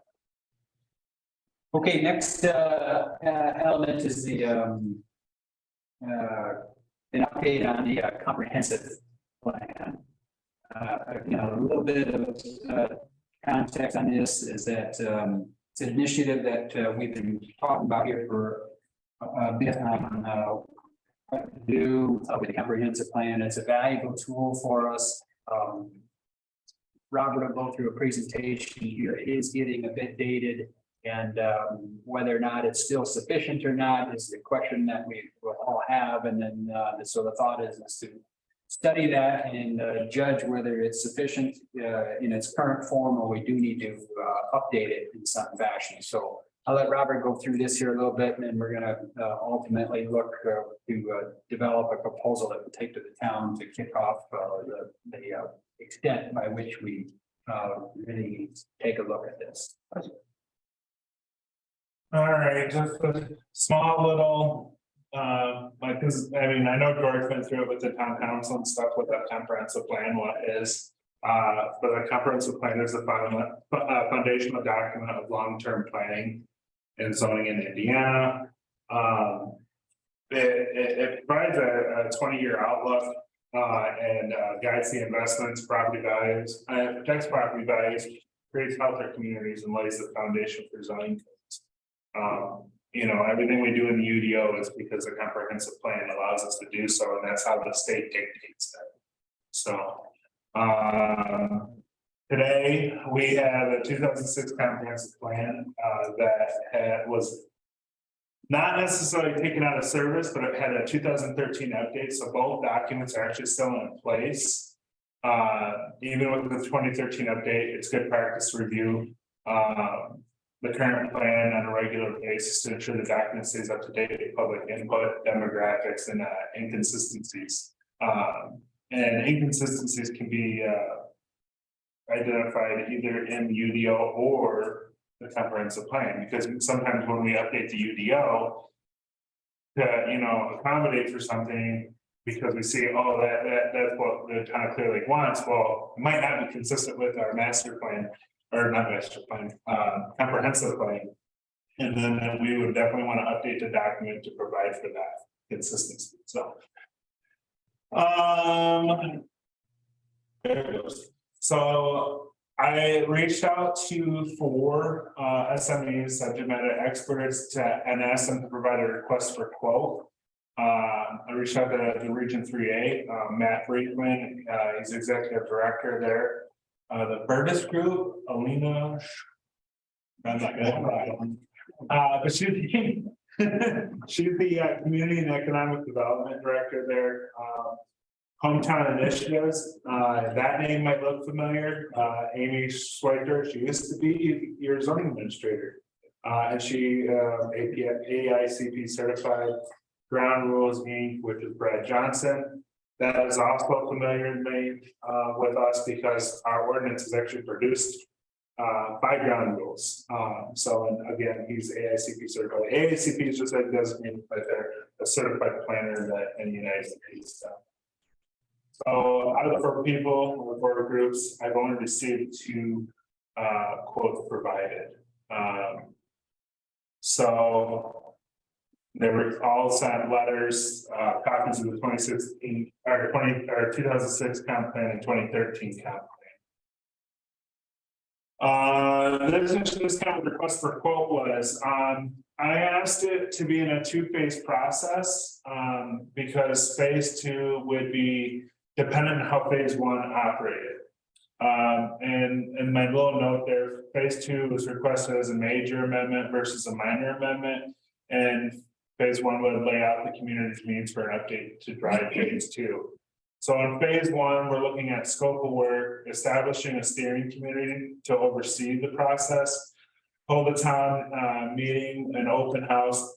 I said a minimum of 2. There could be a few more. I think one of the quotes that she said 3 or 4 actually. Prepare and conduct a public survey. And of course, that would all be sent out. We'd go through that phase to gather all the feedback and all the public input. And then that would help us by phase 2. Phase 2 is very bland when you look at it because it's a demographic update. Demographic update is going to be like your census information. We've had a census, believe it or not, in 2020. So some of our demographic demographic information needs to be updated.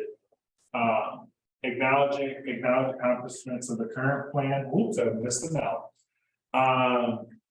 And then drafts. There's one draft A is to the committee, draft B is to the public, and then C is for hearing the certification. So, and those are all steps and meetings that will be had. Yeah, there. So then the proposed next steps is basically to create a comprehensive plan tutorial for town council and residents. So we'll go over it a little bit more in depth to get everyone kind of understanding why it needs to be done and if it needs to be done. Survey for the PT, BZA, and council members for input on needs, deficiencies, and additions. Interview the estimate candidates. Estimate presentations at town council. So we're going to ask them to come in and basically sell themselves to us and figure out why we need to go with one or the other. Develop a master timeline and associated costs, create final proposals with options and seek approval for contract. Once all that's done, then we'll start the process. So right now, that's what we're looking at for our next steps there. Like I said, I did receive 2. I haven't given them to everyone yet for contracts. But as of today, that's just 2 out of the 4. So, which I was surprised. I was pretty sure I'd get one other one in it. Any questions for me? Before the offer of the current plan and the firm that documented. The 2 firms that submitted were Hometown Initiative by from Amy, and then Region 3A were the 2. Ground Rules is the current author resource, and they have not given feedback to Robert yet.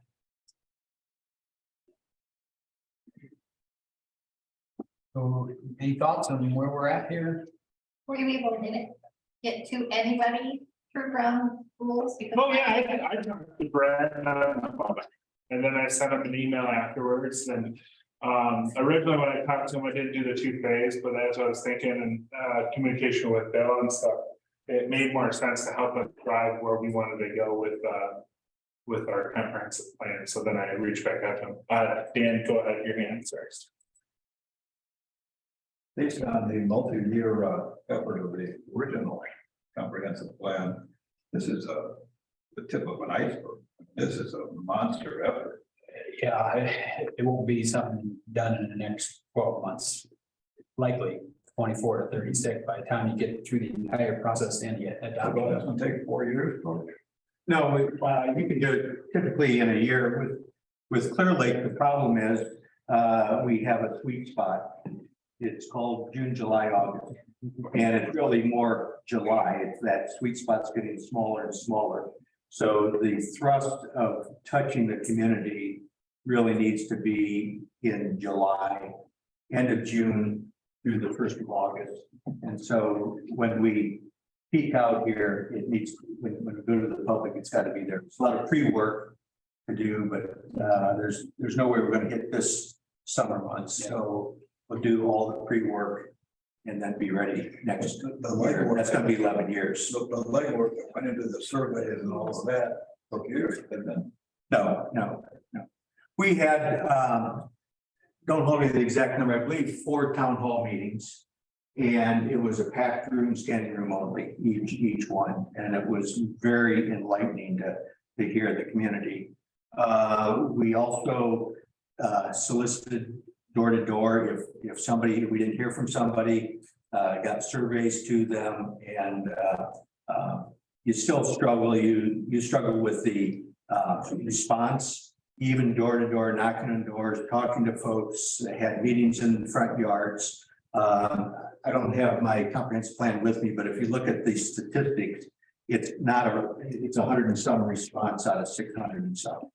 So we pushed as hard as we could, and you still don't get that great of response. But again, you are sampling 100% of the community, and it's an individual's choice to respond or not to respond. So if you don't have an opinion, then you're not going to get counted. If you do have an opinion, we're going to use it, either for or against, or whatever we're sampling here. So it goes back to the statistics is what really drives the game here. Yeah.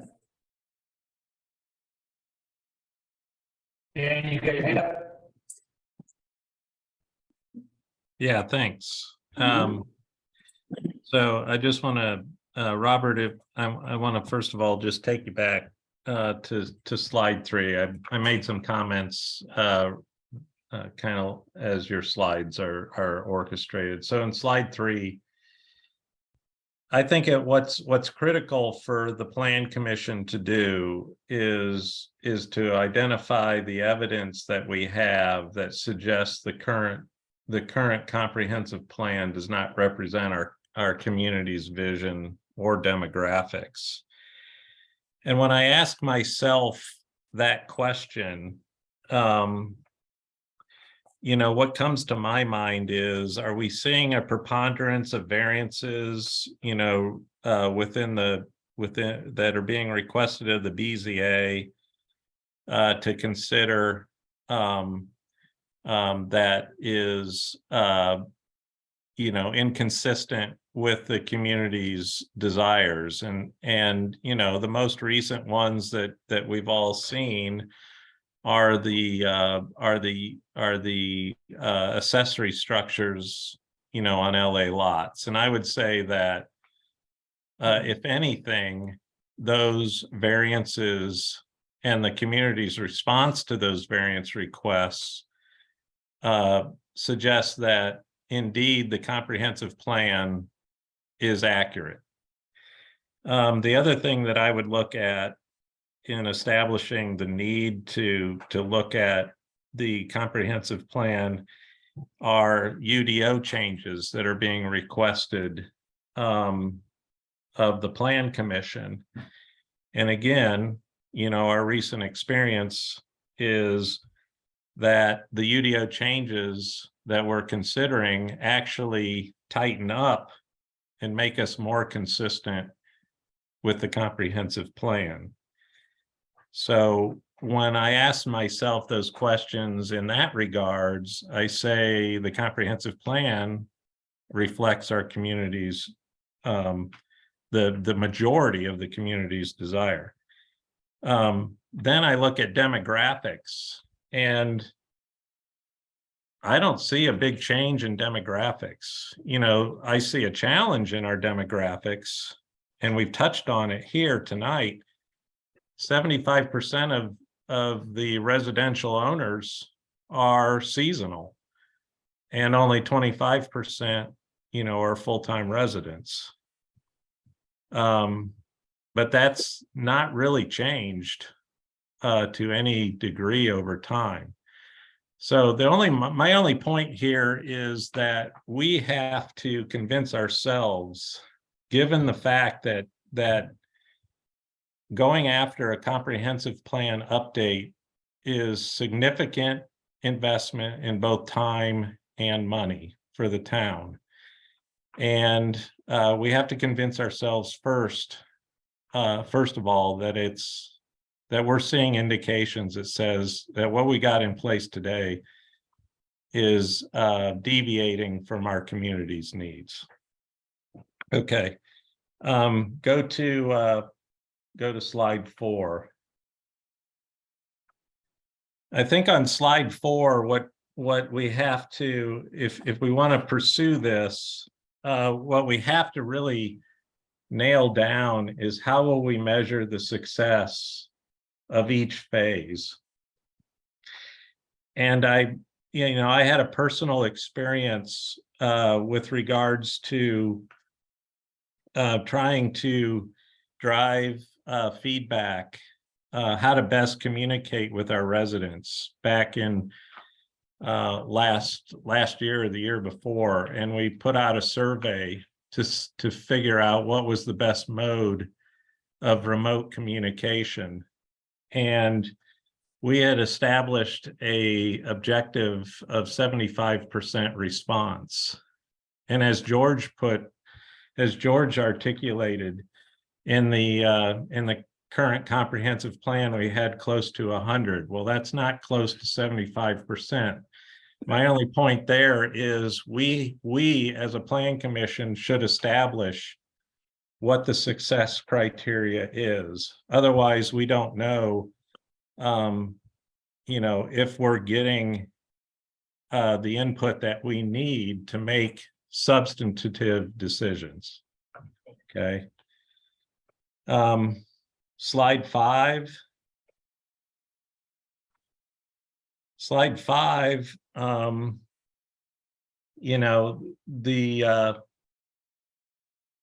maybe it's slide 6, sorry. Let me look at slide 6. Next steps, yeah, thanks. I would, unfortunately, I would say that any survey of Plan Commission, BZA, and council members alone will be viewed with suspicion and of personal agendas, etc. One thing that I've taken away in my service to date is that our residents don't trust us, and they're always looking at us with a lens of personal agendas. What's in it for us, in the decision process that we're making. So I would not be in favor of surveying anybody but residents, quite frankly. Dan, I'll make a point on that one. These are some of my words as well, and Robert and I were putting this together. My thought on that survey was just to try to your words, convince ourselves this is something we need to take on. So it's only to say, is the comprehensive plan in need of an update, not to judge whether, we have this or have that. But it's just more of a need survey. Okay, great. In that context, I would agree then. Yeah, and that's what I tried to get after, the needs and deficiencies. So it's just, do we need to take on this? Yay or nay? And then if not, or if so, then off we go to get the public input. And I have a legal question to that point. Legally, Mike, does a comprehensive plan have a lifespan that it has to be updated? I think we probably, the planner would know that, it doesn't have a lifespan, but it's presumed to be more valid if you revisit it and review it and look at it and it's current.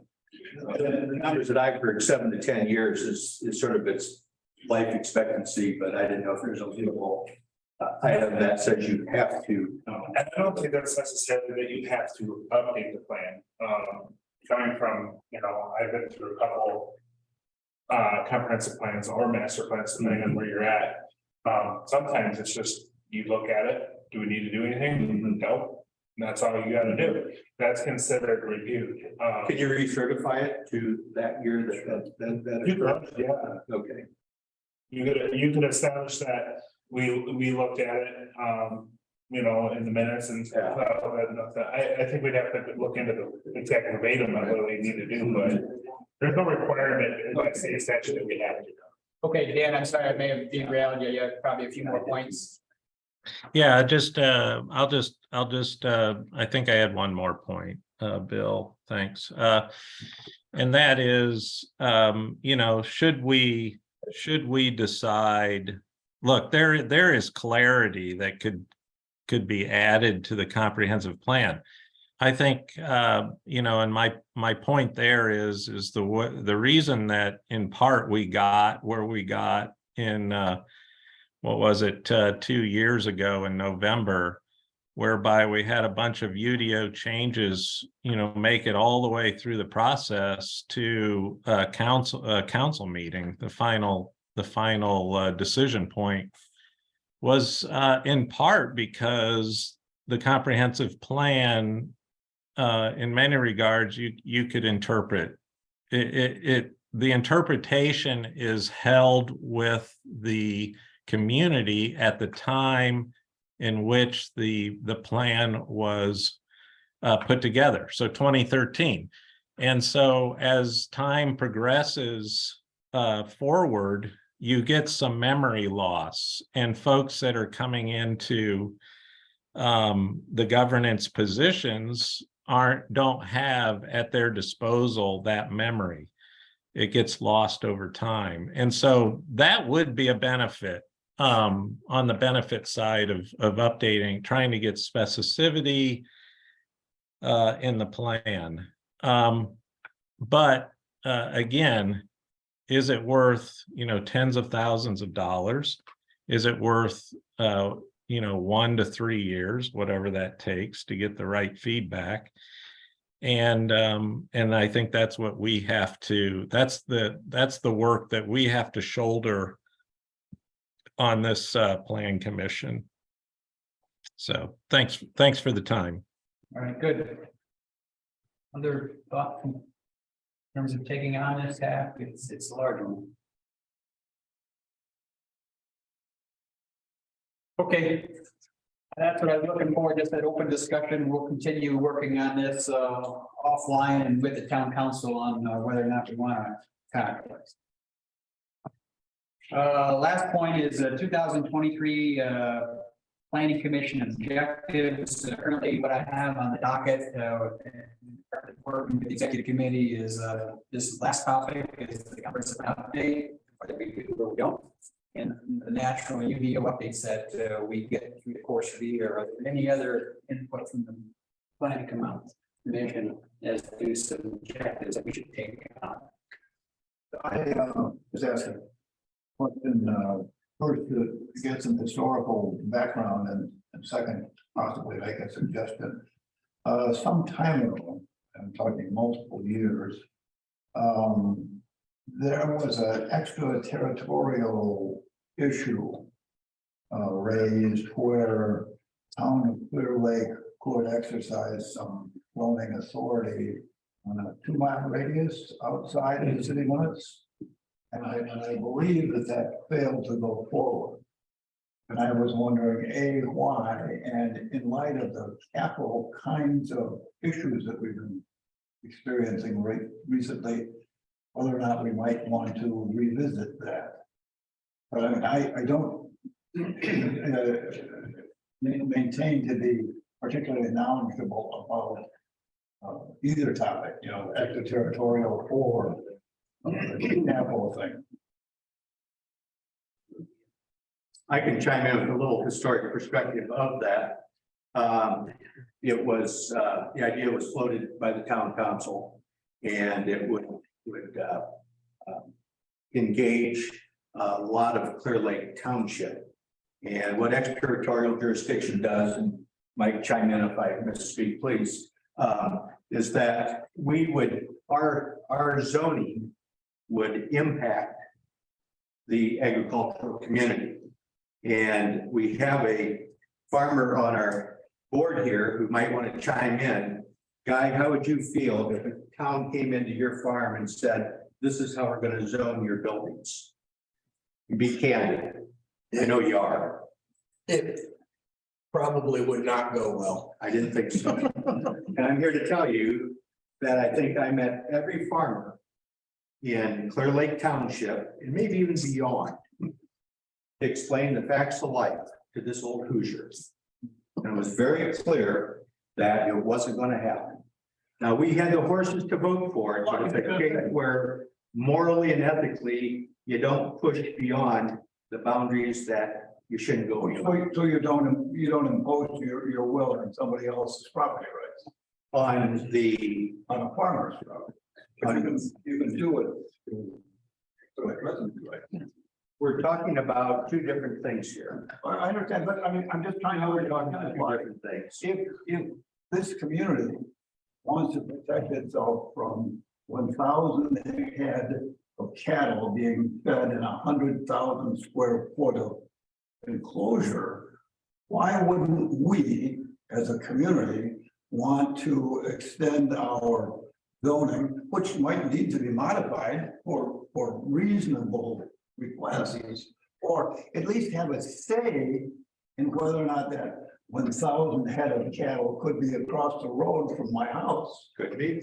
I would, I mean, I bet you'd have 600 votes from Clear Lake in favor of that. I don't know how many farmers are in the township, but it'd certainly be worth a little more conversation. I would suggest you go to the bullpen and have that discussion. Any, I'm not interested in debating it with farmers. I'm interested in talking to Clear Lake residents. well, those are the folks that are going to be impacted. I understand. And if they have more votes than we have, then we might have. Well, that's the irony of it. They have no votes. Pardon me? And the irony is they have no votes. Well, even We better. have the power, Then but we also have the then reins. why don't we protect ourselves? I'm sorry. I would ask the executive committee to consider, why shouldn't we protect ourselves? I just give a historical perspective and I'll leave it to the executive. They manure on Snout's farm up here, it costs us a weekend. I mean, why wouldn't we want to get whatever leverage we could on the surrounding area? Well, I think it may be that we take into consideration what options we may have. Yeah, please do. But maybe if there are options either through the planning commission or otherwise, but it's, I mean, I don't think we have anything set and understand what the objectives are, and I think that's really what we should. And Jim, one last point. Why do we, the small community that's struggling just among our own things here with the items that we've discussed today, why would we want to encroach on Steuben County that has planning and zoning and things in place to take care of that? The CAFO that you just referred to was a Steuben County BZA hearing. Why would we want to bring that hearing into this venue here? They did a fine job. They're much larger, their auditorium is much larger than what we have here. And there were, if you were there, hundreds of people. At the last CAFO hearing, where a gentleman wanted to put 1,000 head on 13 acres, the room wasn't much bigger than this room. Well, I think the topic is, do we want topics, and I'll leave that up to the executive committee to run. We'll take it into the mix, yeah. Other topics to consider, pick around as the executive committee. Just for the extraditional power municipalities, you want to look at Senate Bill 535, just. Senate Bill 535. What is that? Is Is that it has to do with extraterritorial jurisdiction of municipalities. well, that's a state. That's an element of this, yeah, okay. It's also covered in the Indiana code. I can't tell you the chapter right now, but I run across it. Yeah. Yeah, I cannot find the bill. I just know the Senate bill right now. I was doing it with jurisdiction. Okay. It's on the bill. Okay. So I guess it would. I'm not sure this topic would fall under planning commission or whether it would fall under the town council. But potentially looking at rentals and the impact of rentals, not necessarily the impact, but what's the validity of rentals? Can we have them? I mean, to me, that would be part of the planning process. It might be a subject we could take a look at on its own. Well, and specifically speaking, just to kind of piggyback off what you're saying, the way that the state identifies rentals this year, probably more towards short-term rentals, like less than, not like someone who's renting a house. Right. For like a year, but we're talking about short-term rentals. Again, I don't know the exact Indian code, House Bill, 1035, calculate short-term rentals. Okay, well, as we've talked, Jim, in my initial thought in our first discussion, that was likely an element of the potential comprehensive plan. But maybe it could be separate elements, but there we'll. I just think it could be on one of our objectives. Put it on down, yeah, put it in. What did Dan think about that? I do think rentals would be something that we might executively might around. I'm getting feedback from my neighbors regarding that. I suspect Jim is getting feedback in his neck of the woods. I have a direct impact. Yes, yeah. And several neighbors, so. I think it's a joint committee though, because I think like the establishment of like a short-term rental ordinance. I think the plan commission would deal with a lot of that. Yeah. And then because the law itself, just to kind of go off, the law itself says that you can't say no entirely. But it does allow the establishment of special conditions. So there is some flexibility in the law. But, yeah, you want to look at that particular section and see how it will fit in and how we want to move forward with that. That's just the bill. That was the bill right now, but it was put in law. It just, that was the sentence of the bill that went forward. To me, this is an example where the comprehensive plan, when it was developed, didn't have to deal with the Airbnb and the verbos that exist today, and they're impacting communities in a much greater way than they were ever believed 5 or 10 years ago. So it's something that the comprehensive plan needs to look forward to as these types of tools or advertisements really change the real estate market, and in some cases to the residents in a fairly negative way. Totally.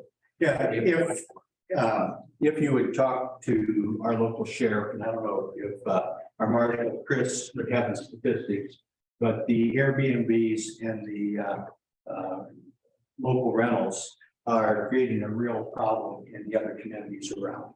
And they can tell you stories. Again, I don't know if Chris, our marshal, could speak on behalf of the sheriff, but I've had a conversation with the sheriff and the issues that he encounters on the lakes around that have the rentals, that have the guest quarters across the road, and the rentals that are going in.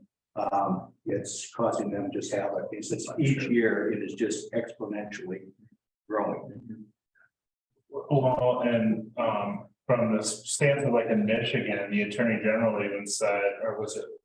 I can't remember who exactly. There was a judge that basically said it's a commercial use. It's no different from like a hotel or motel or something like that, because the impact to the area is more than just a standard residential use. Yeah. So limited, in some cases, it's that most ordinances in Michigan could outright say no to it because it's a commercial type use. That's a good point. Okay, other potential topics? No. If not, then I look to entertain a motion to adjourn. So moved. Second? Second. We have a motion and a second to adjourn. All those in favor, say aye. Aye. Any comments from the Adjourn. group here? Maybe I should. Well, we're adjourned, but I'll stay. Okay, I'm just, in terms of comments about what things to look for, I wouldn't, small item, but I would request that you look into. Done that twice. You should, you guys, you should.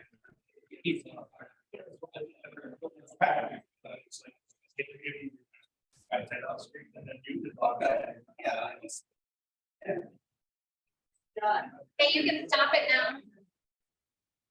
Oh. This Dan, bye Dan. Good. This is.